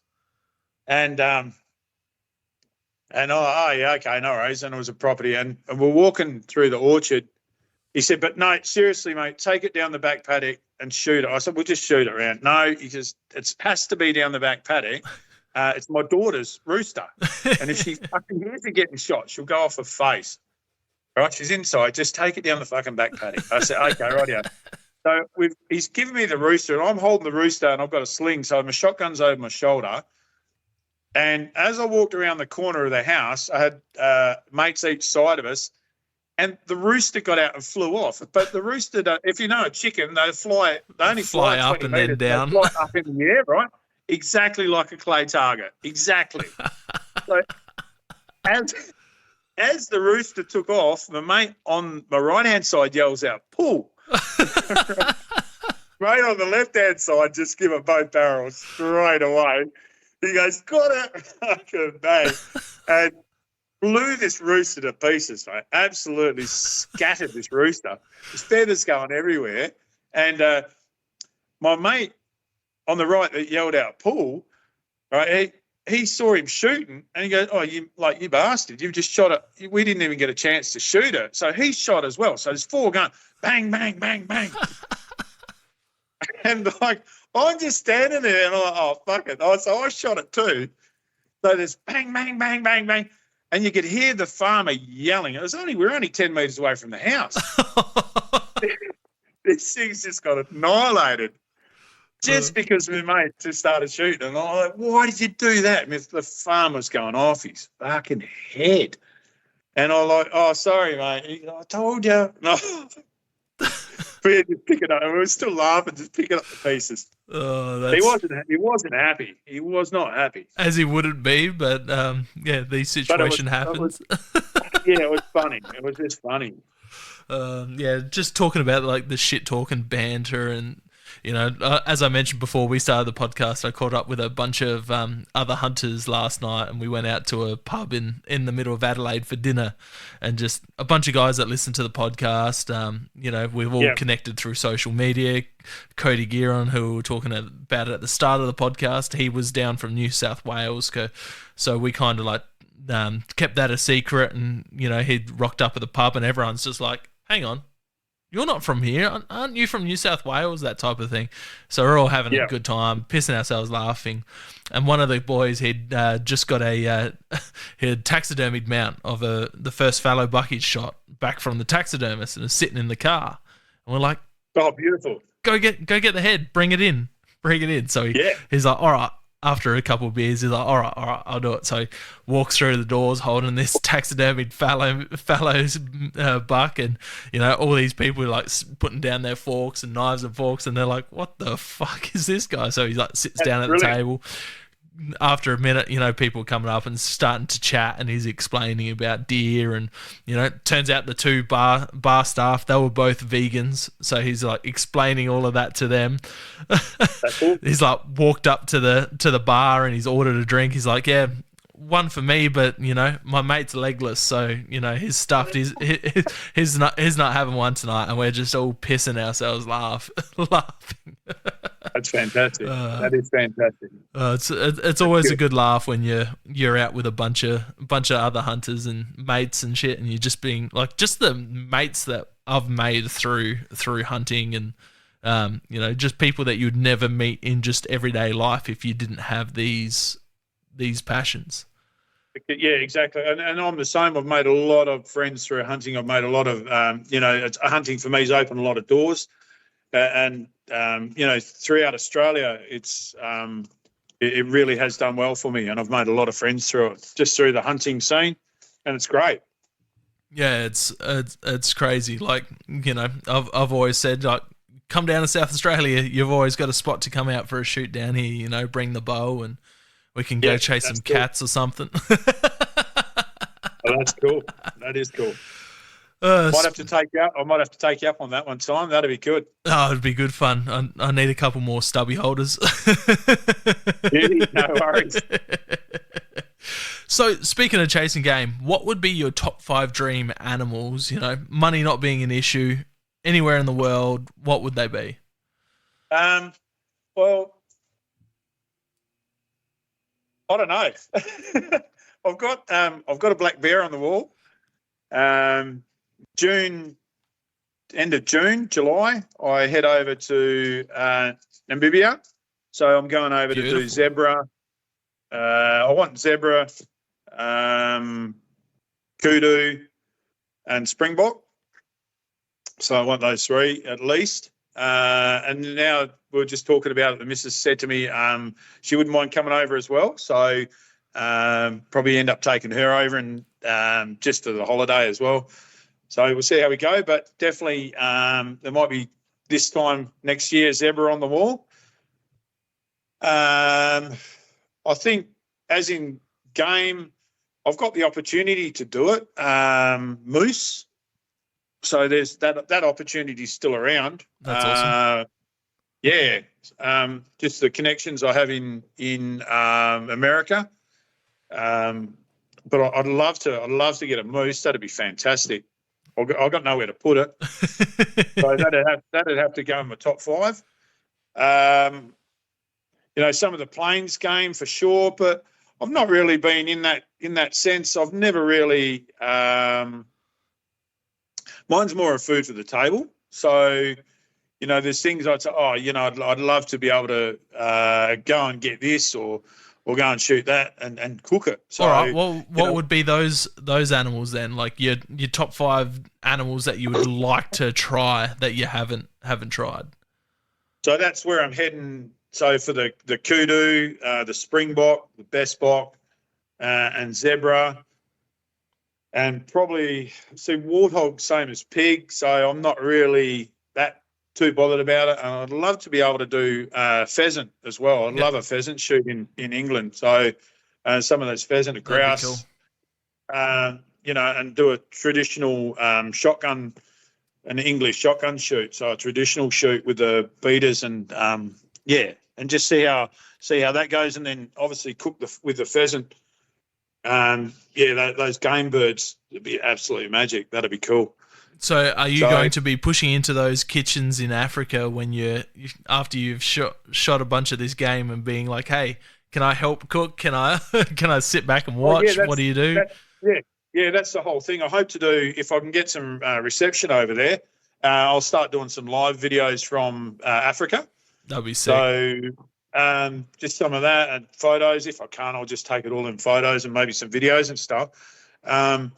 But I want to learn just as much in their style of cooking as I, and they've got some of their traditional spices are beautiful. So definitely the zebra is going to get eaten. And I've had mates say to me in the hunting world that once you've had the zebra, you'll be eating that for the whole trip. He said it's beautiful, but then other mates have said, well, yeah, wait till you get the kudu. Kudu trumps the zebra. And I'm like, oh, okay, now I've got one mate saying this and one mate saying the other. So I'd love to have a go at that, just actually have a go and cooking it, and their style of cooking too, where they use I think they're called poiki, little poiki pot. And they boil it up. That African style of even drying the meat as well. So biltongs. Biltong is amazing. So I'll try and biltong a lot of it. And I know I won't get it back in Australia, but I'll try my hardest. It'll get sent to all my mates and everywhere. It'll get sent to these fake addresses. I'm sure of it. Probably pack it to biltong. That's so good. You just really want to hope that there's a bunch of hunters there that shoot, the stuff that you don't have on your list, and so you can try all these other, get someone to do some giraffe, neck chops and. Yeah. Well, there's the farm next door wants some animals shot, so I'll be shooting a few meat animals for them as well, I think. Beautiful. So the opportunity to shoot will be there. I'm over there for I think 12, 14 days. And the opportunity to shoot is going to be much available. Even the guide said it's not a matter of, will you see the animal? It's how many of the animal do you want? And okay, rightio. So if I can get a good form of trophy in the zebra, as in, have it a little bit older and looking good, I'll definitely have the zebra mount on my wall. And the other game I'm not too bothered about. I don't really want them on the wall, but I'd love to taste them and try them and cook them up and get some photos if I bring skulls home or whatever at a later date. That'd be sick. I'm not really too bothered about the Euro mount in that sense. It's more of the eating, and it's a pity I couldn't bring the meat home, but that's kind of part of it. I'm not too sure. I'll run with it. I'll see how we go. It's early days at this stage, so awesome. Yeah, I've got a lot of ideas for it. So really, that in the top 5, at this stage of my life, it'll be some of this African Plains game. I think I'd love to go up next year and have another crack at buffalo as well. Camel's available to me. It's not a hard task to go and get some camel. It's just a trip up there, so I'll see how we go. But buffalo is a bit out of the ordinary for me, so I'd like to. And I've got a lot more exploring to do in the territory too. So there's a lot of the territory that I haven't seen. Yep. And I'd like to get up and about in the territory and just see a lot of that. Make a few more contacts in the territory, and I think their lifestyle is pretty good and what they believe in. So that'd be fun just to head up there again and spend some time up there. No, that's awesome. Other than that, there's people have invited me to do a few deer species on the east coast of Australia. So we're lining up a few little bits and pieces. Just if I can get over there, maybe mid-year. Do you put in for the hog deer tag at all when it comes up? I haven't. No, I haven't. I noticed. I just read somebody over here's won a ballot. Yep, I was speaking to him today. Snake Island, yeah, I know him very well, and I see he put it on Facebook, and I went, "Oh, cool! Somebody's dropped out, so he's his numbers come up. Third So it was pretty period, good. very very lucky. So Yeah, and good on him. Look, that's his thing, and he puts effort into it, and good on him. So, yeah, nice guy. yeah, Yeah, really I good. just seen that, like talking to him today. I just seen that he had a podcast and does some stuff too. So I'm gonna have to hit him up and see if he wants to come on and have a yarn. You know, Yeah, the hog deer yeah. side of stuff's fun and it tastes incredible. What species of deer do you have access to there in Western Australia? Is it just reds and fallow or? There is others. Yeah, there is, but at the moment, I just reds and fallows for Yeah, me. Yeah, but there is other deer species here. So um, that's all I've hunted at the moment. So I'd love to get over, although I do have cooked samba, and I reckon samba's beautiful. it is. Yeah, better than all of them, I think. So I bought a lot of samba home from when I've been in Victoria, doing shows and that. They're everywhere, and they were shooting them, just throwing them in the bin. And I'm like, well, I'll take the whole deer home. So I cut it all up at a show, and put it in bag and bought bags and bags of samba home for me freezer. So it was great. Filled the freezer. That was in, I think, 2018. So yeah, good meat. That was beautiful. Yeah, I'm heading Really down good. to the Mansfield Hunting Expo at the start of March there, and Yeah, a few people are, oh, why don't you just fly? I'm like, I'm gonna throw the rifle in and see if I can drop a hind or two the Saturday afternoon or the Sunday morning before I drive back home. I just want to go over there and get a ton of samba meat because it is beautiful. It's completely different to what reds and fallow are like. That's for sure. yeah, yeah. And some people are lucky enough to have access to that. It's great. Good and good on them. That public land. That's the diversity about Australia and our hunting. It changes all the time. It doesn't matter where you go, from whether it be the southwest of WA right up to, up into the Northern Territory. It's all different. There's different animals, different species, and yeah, we're lucky enough to have access to it all. So it's good.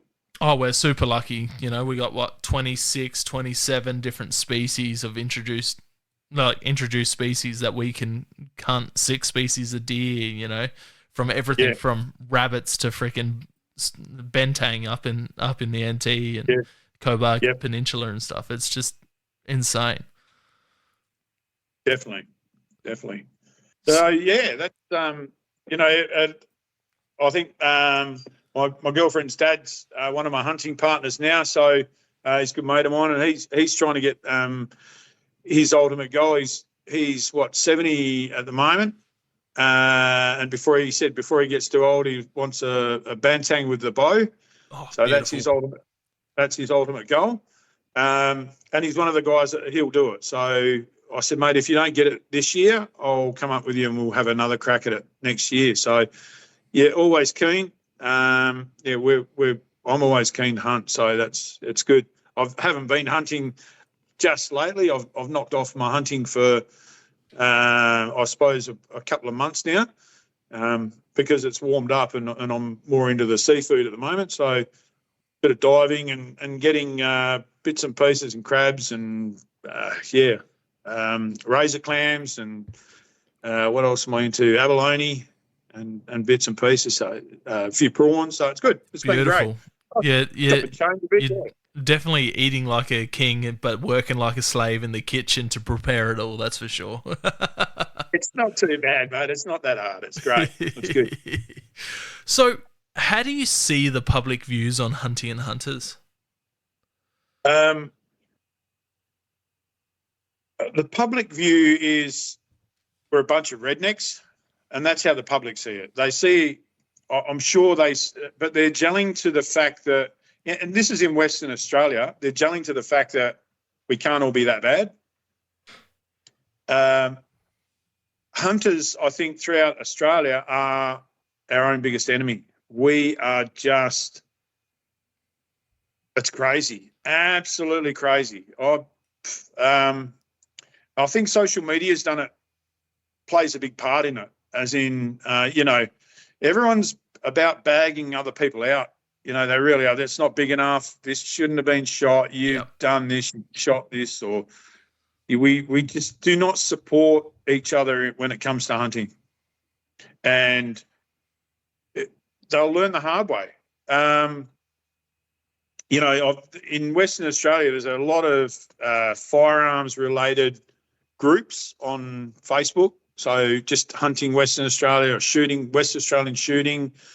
I don't know, there's a name for everything. There's probably a couple of dozen different pages, shooting pages and groups on Facebook. And if the Minister of Police does something, they all say, oh, that's bad. Look at this. He's an arsehole. That's bad. They don't share it with their friends. They just share it on that group. So it's like telling, I don't know, it's like, for instance, say your house burns down, you walk out and complain to your family that the house is burnt down.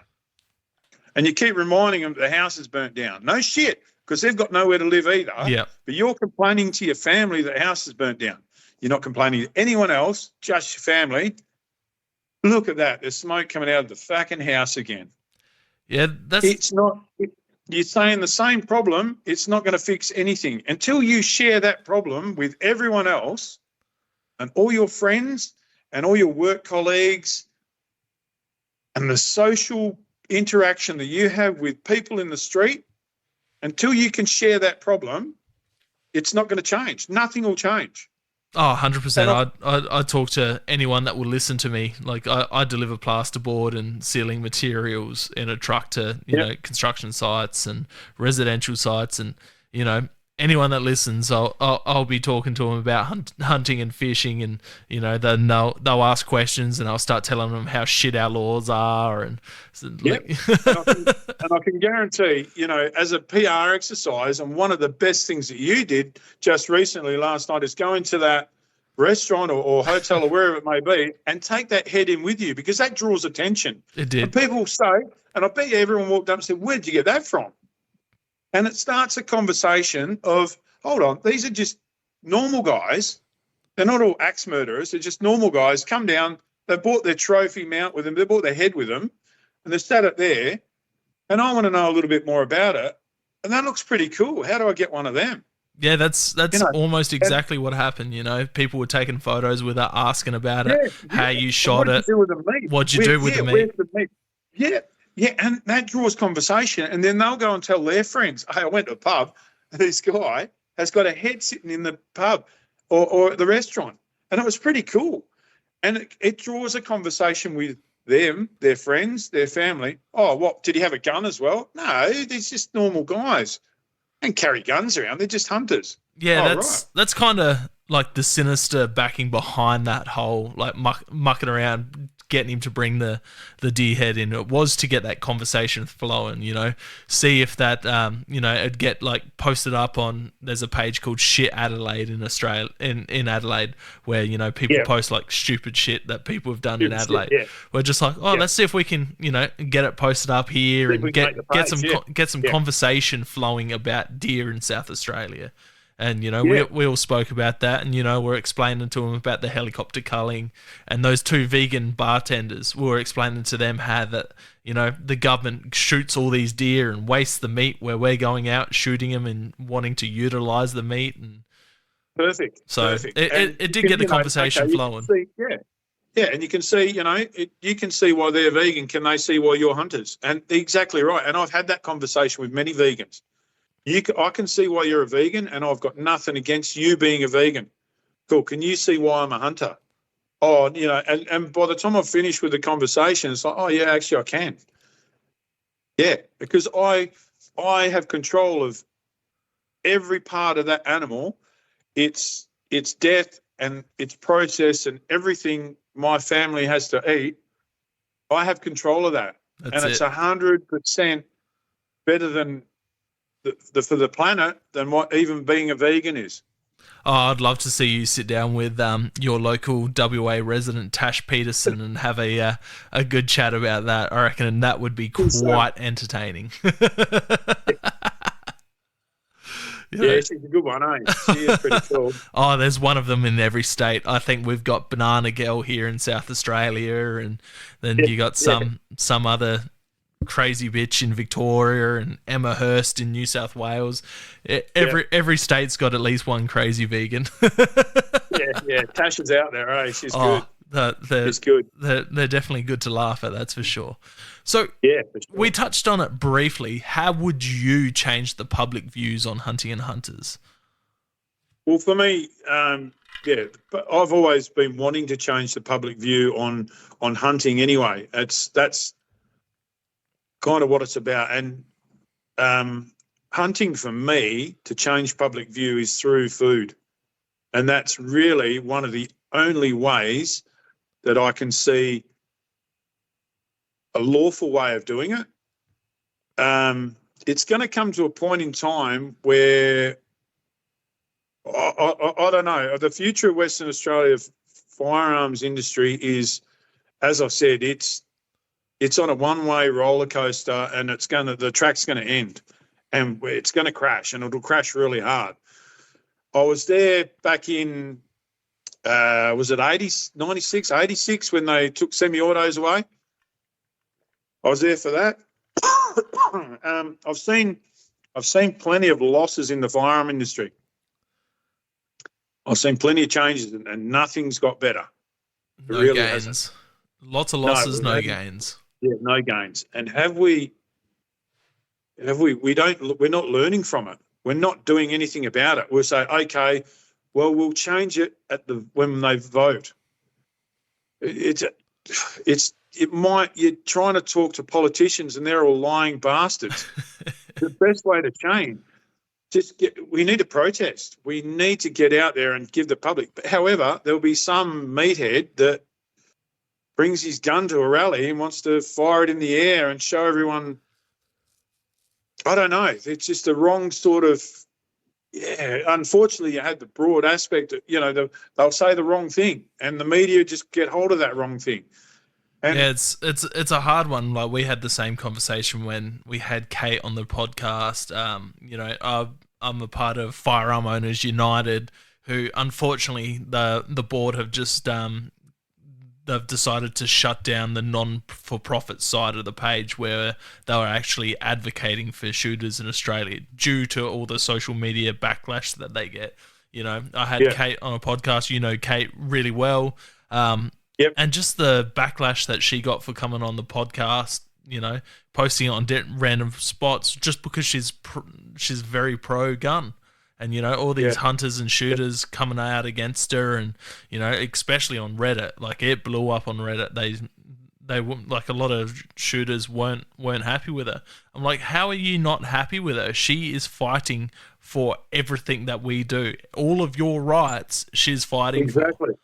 Exactly. Yep. Yep. Even anything shooting related, it doesn't matter. It's telling people, it's broadcasting it. We need to do this.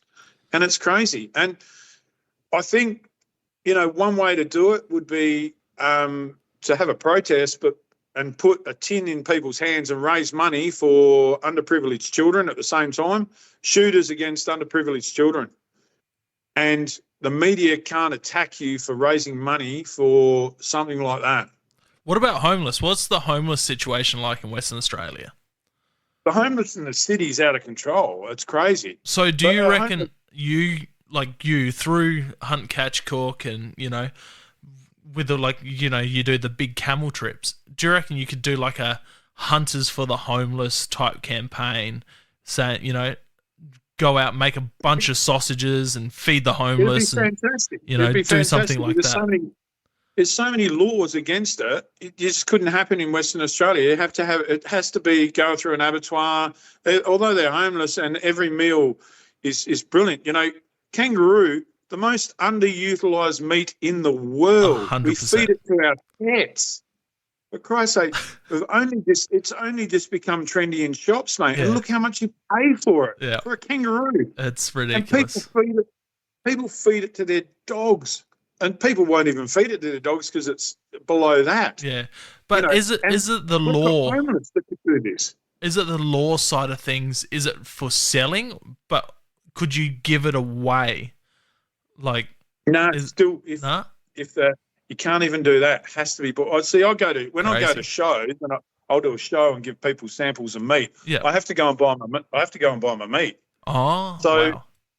I did the Perth Four-Wheel Drive show, Perth Four-Wheel Drive, an outdoor show. I did a little cooking demo there of rabbit, and the two rabbits were something like $34 a kilo in the butcher shop for the rabbit. I do And I had to get remember a this receipt. post. Yeah, and it was like over $100 for two rabbits. Insane. It was crazy. It was crazy. And I told everyone it was my daughter's rabbit, but that's all right. They was like, it's fine. But, it's just insane. Absolutely insane. And this is game meat. You could get two for a penny or something, someone was saying, and like, oh, yeah, I used to shoot 1,000 of them down the oval and yeah, Dad would go out shooting rabbits. Of course, you've heard all the rabbit stories. As soon as anyone sees a rabbit, a lot of people are like, oh, yeah, what is it? And I said, oh, it's rabbit, and have a try. You ever tried rabbit? And then I'd say to them halfway through, it's not bad for cat, is it? And they're like, oh, my God. Like, not bad. Is that cat? No, it's not. It's rabbit. So, That's I like opening eyes. I do like getting results from people like that. But it's, you can't even do that with homeless. It would be, I know they do it in Michigan. When one of my friends does a little thing, it's called Hunt for Christ. And the church group actually hunts and they process the meat and then feed the homeless and underprivileged with the meat. Brilliant idea. Absolutely fantastic idea. Have fresh meat, for the underprivileged and the homeless, and meat hampers and packs come around all the time. Imagine doing that, some of our food vans at night time, in wintertime, kangaroo stew. Venison, camel. Venison, good protein. And it's a protein and it's good hearty, hot food and a stew, why not? Bit of bread. But you can't. It has to be laws. They want it killed in an abattoir and you can't do that and it's not good enough. And it's not going to make them sicker than they already are, Exactly right. Exactly right. And people it's hard to get that concept across the line. It's our woke, I suppose, it's the day and age. It's this, it's how we are. It's how we are as a society now. In a recession, rabbit kept people alive. It kept the country alive in the recession. So it blows my mind. Have you thought about like going on like a Master Chef or one of these cooking shows and promoting that you're a hunter who utilizes wild game? I know I met a chef from New Zealand on my first trip over there. He was on MasterChef and he was known as the like wild game guy. He was cooking venison dishes and stuff. When I hunted with Huntec while I was over there, they brought him over and he cooked a beautiful venison dish for us, and that was his signature dish in the MasterChef kitchen, and that's what he was known for. He did a cookbook, Cam's Kai. But yeah, like, have you thought about doing something like that to try and get more like a public? I have. I'd love to do it. I'd love to go on it and do it. I got into my family food wars, so I got the call up for that, and I did the process and went through it. But I had no one else in my family that could cook, so I actually got my brother on there, and I was going to do it with my brother. But it's just, I don't know. It just didn't end up. They said, "Oh, is there anyone else in the family that can cook?" They obviously didn't like my brother, so I don't know. I don't like him myself, so I just said, no. There's not at that stage. I didn't have anyone, and I said, "Oh well." Didn't do it. And she said, look, give us a call back next year. But I'd love to, I don't know, that was a few years ago now and I never worried about it, but I'd love to do it. I'd love to go on a show and do that. It'd be great because I enjoy off the cuff cooking, people just throwing a lump of something in front of me and go, cook something with this. Well, that's what everyone needs to do. They need to I don't watch normal TV, but whoever has MasterChef these days, everyone just email just links to Jason's stuff to the MasterChef executives, and that's get him on there, beauty. Yeah, Have, I'd love it. I'd love it. I'm not going to do it myself. So if everyone wants to email it, yeah, on my behalf, I'm fine, and I'll do it. That's let's cool. start a petition in favour for you getting onto MasterChef. Cheers, mate. I'll give you a shout out. I'll put it on TV. If we're all hunters, yeah, it'd be great. But it was, yeah, it's cool. I don't mind. Yeah, and I've done that before. You know, I've had a guy that turn up at my house with a full leg of off a red deer. Said, "Oh, I bought a leg of deer round for you, venison." And I'm like, "Yeah, cool, bring it in." So I put it on the bench, and I was having a beer, and we're talking, and I think he was having a beer, and I said, "Oh, while you're here, I'll cook something up for you." I boned the leg out and had the marrow bones. I sawed the bones up on my bench, and set some barbecue spices around the bones, just rubbed them in barbecue spices, and then slow roasted them, and had marrow bones on, I think it was an avocado. I blended avocado through mashed potato, and so it was an avocado mash. And it was really nutty. It's like had a nutty, smooth flavour to it. It was beautiful, the mash was. And then sat these barbecue marrow bones in the mash. He loved it. He's the best food he's ever eaten, he reckons. And that was the bones of the deer he brought around. I went, oh, well, that's cool. Damn. I was only going to do something else. I don't know. So, yeah, you ate him. Doesn't really worry me. So that was cool. He's like, oh, my God, that was absolutely beautiful. Damn, I need to try. That sounds freaking wicked. I need to try that next time I'm entertaining. Normally, I turn the bones into stock or bone broth. I love a warm cup of bone broth on a nice winter's morning. It's just incredible. Great. Finally, what is hunting to you? In one word, everything. It seriously is everything, and you'll understand. Like it's as I said, I haven't done it for a couple of months. I haven't done it, but it's kind of it's a passion for me. It's a lifestyle, so it's everything. It involves my family. It's a source of food for me. It's a bit of a side hack, so it's a part of an income. It really is. It's everything. So it keeps me, it keeps me busy, keeps me happy, keeps me physically fit. Although I'm not, but yeah, it gets me out and about, and it's good. It's what it's all about. That's a good answer. I say it every time, and I bet you listeners are getting sick of me saying it, but I love everyone's like individual own response to it, but you know it all ties in and it's all very, very similar. But yeah, it links food for hunting. It links food to it. So, and then food links to family and friends. So, for me, it's not just that little bit of passion with hunting. You know, I can give up hunting for a couple of months or 6 months or whatever. I can't really do it because it links everything for me together. And people know that. People know that that's what I'm about. That's what I do. Yeah, if I don't get out a couple times a month, I start getting jittery. You know, I took my youngest son out today, doing a bit of bow fishing in the backwaters. We didn't see any fish to shoot, but I chucked his fishing rod in, and you know he caught a nice 70 centimeter carp in his kayak. You know, 3.5 years old, sitting in the kayak catching fish, and he freaking loved it. You know, and just getting out doing that for the morning. You know, whether it's that or just a early morning stalk. You know, walk with the rifle or the over the shoulder or the bow in the hand. It's just, you know, even if you don't get anything, it's just being out there. Yeah, for sure.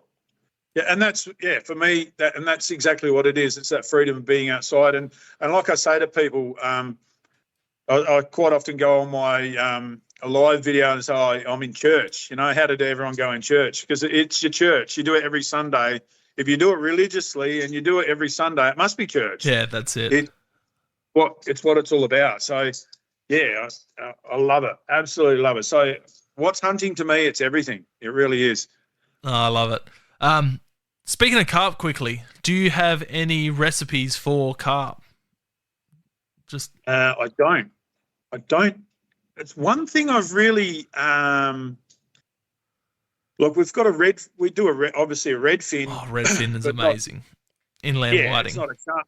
Yeah, yeah, and I chopped them up and made a little sauce, and then tipped mushrooms upside down, and the redfin were like a little white wine sauce with redfin chunks through it, and put them in the mushrooms and then baked them, so they're like a mushroom cup with redfin in it. Yeah. My favorite thing to do with redfin is Kentucky Fried Seasoning, and then just Yeah, shallow right. pan Yep. fry them. Oh, it's Yep. freaking so good. Makes really, really good like fish sandwiches, with lettuce and tomato and mayonnaise or chipotle or something like that. Just Beautiful, beautiful. goes really However, well. we don't really get those carp over here. We do, in their feral, our carp are feral in inland lakes and Yeah, same stuff here. that people have put them in, but they're more goldfish Goldfish, than yeah. pretty much anything. And I don't, some people say, oh, they're a muddy taste. You could brine, you could soak them in milk, or you can maybe brine them a little bit, and like a mornay, maybe I'd try them in a mornay, something with a lot of onions in it. Yeah. You'd want to try and get rid of that muddy flavour. Yeah, my best recipe for them is I minced them. Just chucked the fillets straight in after soaking in milk for 24 hours, chucked them straight through a mincer, and did Thai fish cakes out of them. And they turned out bloody brilliant. But that's... How good is the mincer? It's so underrated. I went to a cooking show and it was sponsored by Fremantle Octopus, and they wanted me to cook octopus on stage. And everyone's like, oh, yeah, okay. So my first recipe, I had to cook it like 3 times. My first recipe was some barbecue octopus in chili and lime, because it was at the chili festival. And like people are loving it. It was like barbecue chunks of, and then we had the people from, there was a team from MasterChef were on after me, and then there was some other cooking things on, and then they wanted me back on for another show. So I got up there with the mincer and minced the octopus in the mincer and made sliders. And made burgers out of the octopus. And just the crowd went wild, mate. It was beautiful. Even I was surprised, because I made these little burger patties out of the occy and put them in slider buns with a little bit of coleslaw on it, and they were just amazing. That sounds fucking great. Never again will I try and tenderise an octopus. It's just going straight into that mincer. My mouth's salivating now thinking of it. It was so good. Then I come home and made a salami out of the octopus. So oh, wow. I got a salami case and minced the octopus, put some lemon pepper in with it, some breadcrumb, put it in the salami case, the collagen salami case, and tied it off in the end, and then poached it and sliced it into pieces in salami, and had a little, I think like a lemon sorbet on top of the salami on biscuits, on crackers. It was great, mate. It was fantastic. People were like, oh, what's this meat? I'm like, oh, it's octopus. Oh, wow. That Octopus sounds amazing. salami. That's something that you've done that sets you aside. You've turned pretty much everything into sausages. You've tried making everything into sausages, which is just amazing. Seafood sausages before, fish sausages, and they turned out really good. It's like, hot dog with Thousand Island dressing on it, and it was great. That turned out good. That was cool. I love, sausages are great. I love them. I love doing just different sausage recipes. Everything I kill goes into at least one sort of, some of it's going into sausages, yeah. That's awesome. I've had buffalo, camel, you name it. I've eaten sausages made out of everything. Yeah, it's good. It's good. I like it. The Sausage King, eh? It's just fun. It's kind of, it's pretty easy to bugger up a good sausage.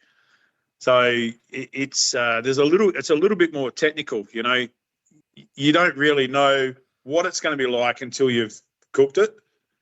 And even your salamis, I've stuffed a fair share of salamis up before, but most of it's turned out all right. And I just enjoy those different flavours and just trying to just learning from it and I suppose experimenting. And that's when it becomes, when you get that much game meat and you start doing as different recipes, because no doubt people ask you, oh, have you cooked this before? And you're like, yeah.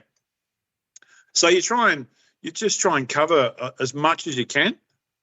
And and I just thought, well, okay, one of the things now is just make sausages out of as much as I can too. So, and just different flavoured sausages. Let's just try different things as well. So even using pork and abalone sausages, or and pickling too. I started pickling a lot of shit as well. That's awesome. And getting into my pickling stuff and preserving it. I want to make sausages, but I just don't have the time. Like I could see it just being a rabbit hole that I'd fall down and just have no time to do anything else.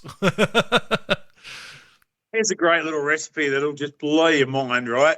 And I gave them away as Christmas presents. This is different. So, you know the frankfurters you get, the red sausages, right? Well, I don't know what they call them over your way, but they're frankfurter sausages. The little red sausages.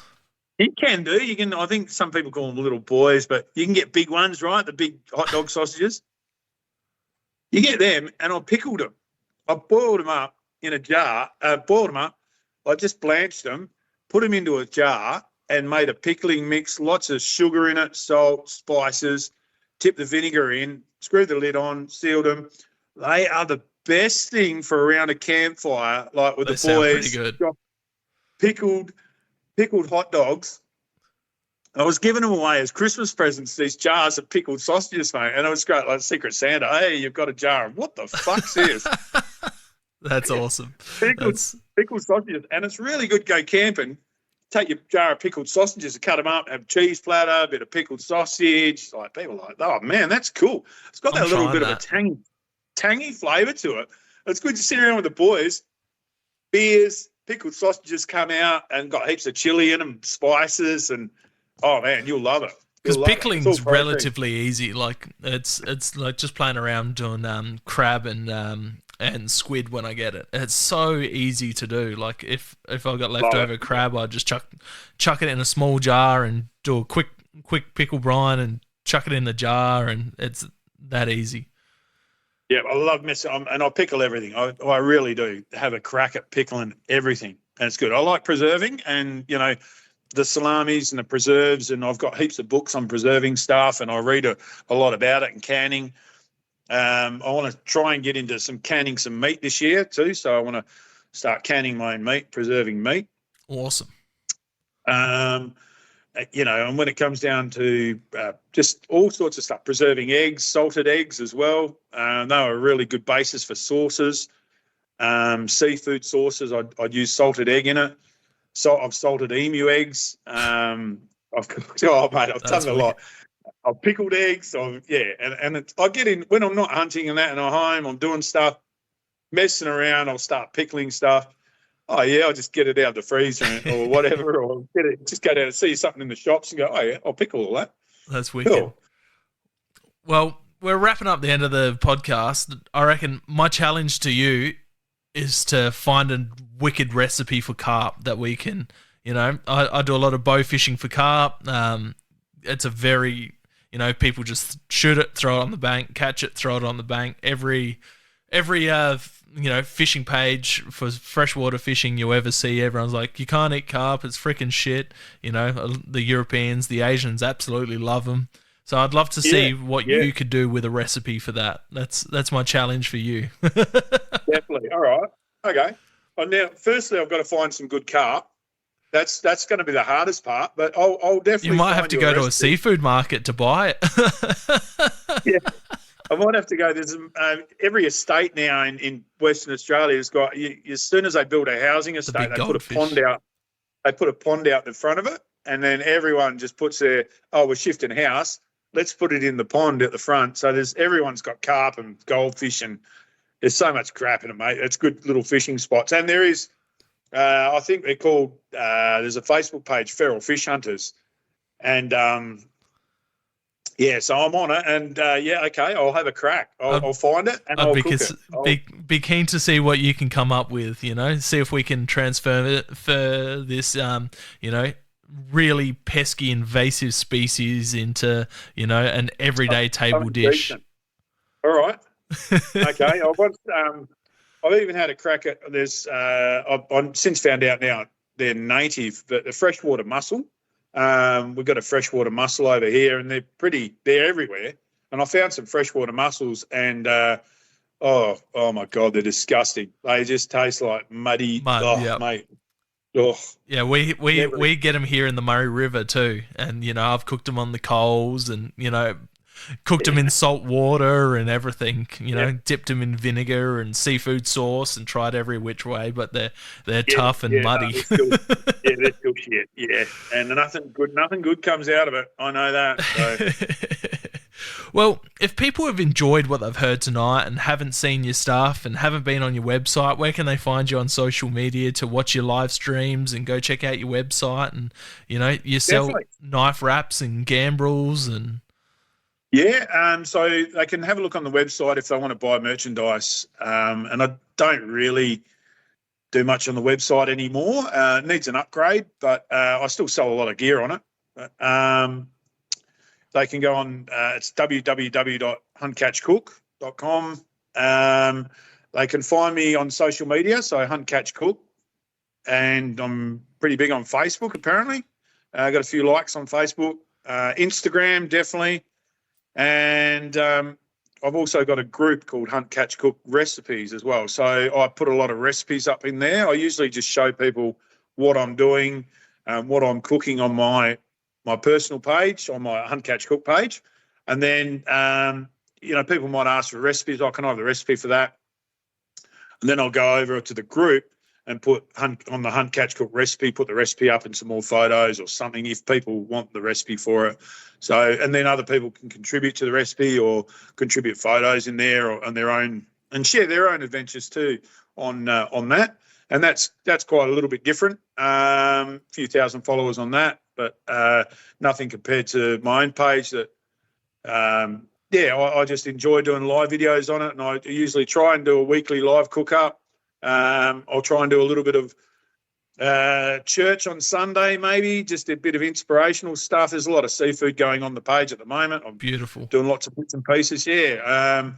I'm involved with the missus a bit. She's just cracking into the cooking with some instruction. So I'm not only I'm teaching her to cook as well. So it's pretty good. The girlfriend's loving it. So That's so good. So she'll say, look, I might go down and when I first met her, she said, I'll go and buy some food or something. I said, no, don't buy anything. Use it out of my freezer and just tell me what you want to cook and I'll tell you what meat to use. And then I'll show you a recipe or I'll help you or you develop a recipe and I'll film you as you do it. Or I'll get some photos and stuff and go through it and we can both share that and take some photos and see how we go. And that's working out really well. That's wicked. That's so good. She's learning a lot and she's a good foodie and she's learning a lot out of it. And I'm learning a lot of teaching as well. So that's pretty good. I enjoy teaching people. I enjoy showing people bits and pieces. So, yeah, she learns a fair bit. She uses the timer way too much for me. So everything has to be down to the last minute. It drives me fucking mad. This timer's going off every 5 minutes. What's yours, down to a can of rum or something? No, mate, I just get tired. Mine goes by smell and taste. Tablespoons when my mother's spirit tells me to stop pouring it in, mate. I stop pouring it in, like that's enough. That'll do. A bit of this, crack of that, bit of that. Yeah, that tastes all right. I needs more of this. And she's like, oh, it said a cup and a half. So, or I would need a cup and a half of that or a tablespoon of that. I said, this is a tablespoon, So we've both got different aspects of cooking. We've both got different ways of doing stuff, and it's good. It's really good. It's just to have somebody else in the kitchen, show someone else what I do is pretty cool. That's awesome. She's also from a hunting background as well. Her dad's a hunter, so and a good mate of mine. So it's good. She enjoys it and she enjoys the food, so it's great. Yeah, it's good fun. That's what you want. Well, thank you, Jace, for coming on. It's like I said, it's been on the cards for a while. You've been on my list in my notes since I sat down when I'm starting a podcast. Who are potential guests that I want on? Yours was one of the first names on there, and like I said, a few other podcasts got to you before I could get you on. So I just thought I'd give a bit of break between them. It's been an absolute pleasure, Zach. It really has, and it's been good, to follow you and your journey through Facebook and hunting. it's fantastic. It's not something. It's just I didn't just come and go, and it's good to see people that haven't just come and gone. Come into the industry and gone. They've stuck to it. It's disappointing to see people that have just had negative approaches by the industry and thought it's too hard and got out. Yep, that's it. But look, it is what it is. And as I said, and you've said to me, made a lot of friends and a lot of connections through the hunting world.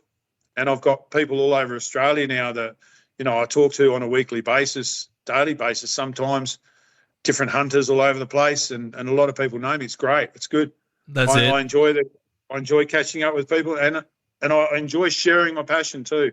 I'm all and you can tell I'm happy to share that. I'm happy to give people advice. I've had people ringing me and messaging me all hours of the day and night on how to cook things, on how to do things, or telling me they're inspired by what I do. I'm cool with that. That's fantastic. I love helping people out. It's good. Yeah, it's really cool. That's why I started this podcast.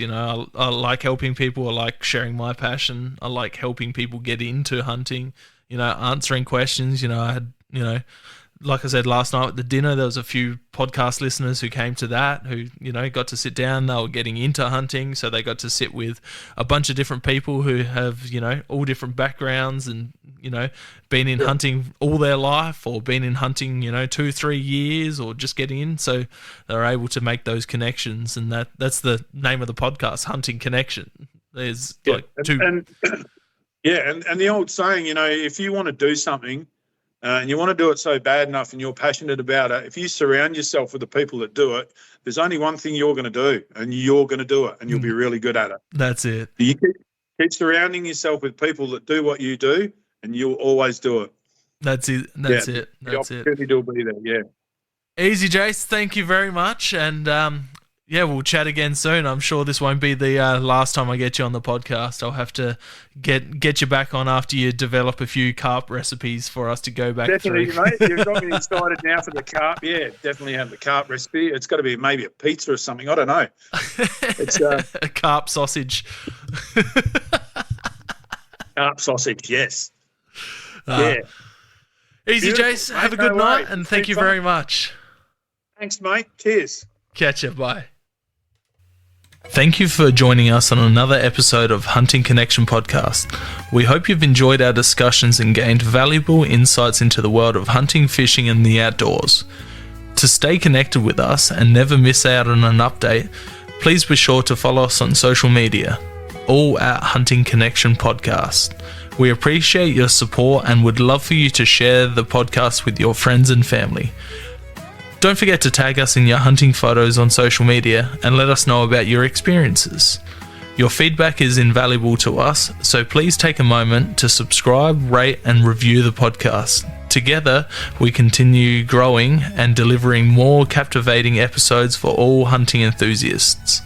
Stay connected, stay informed, and keep pursuing your passion for the hunt. Until next time, happy hunting.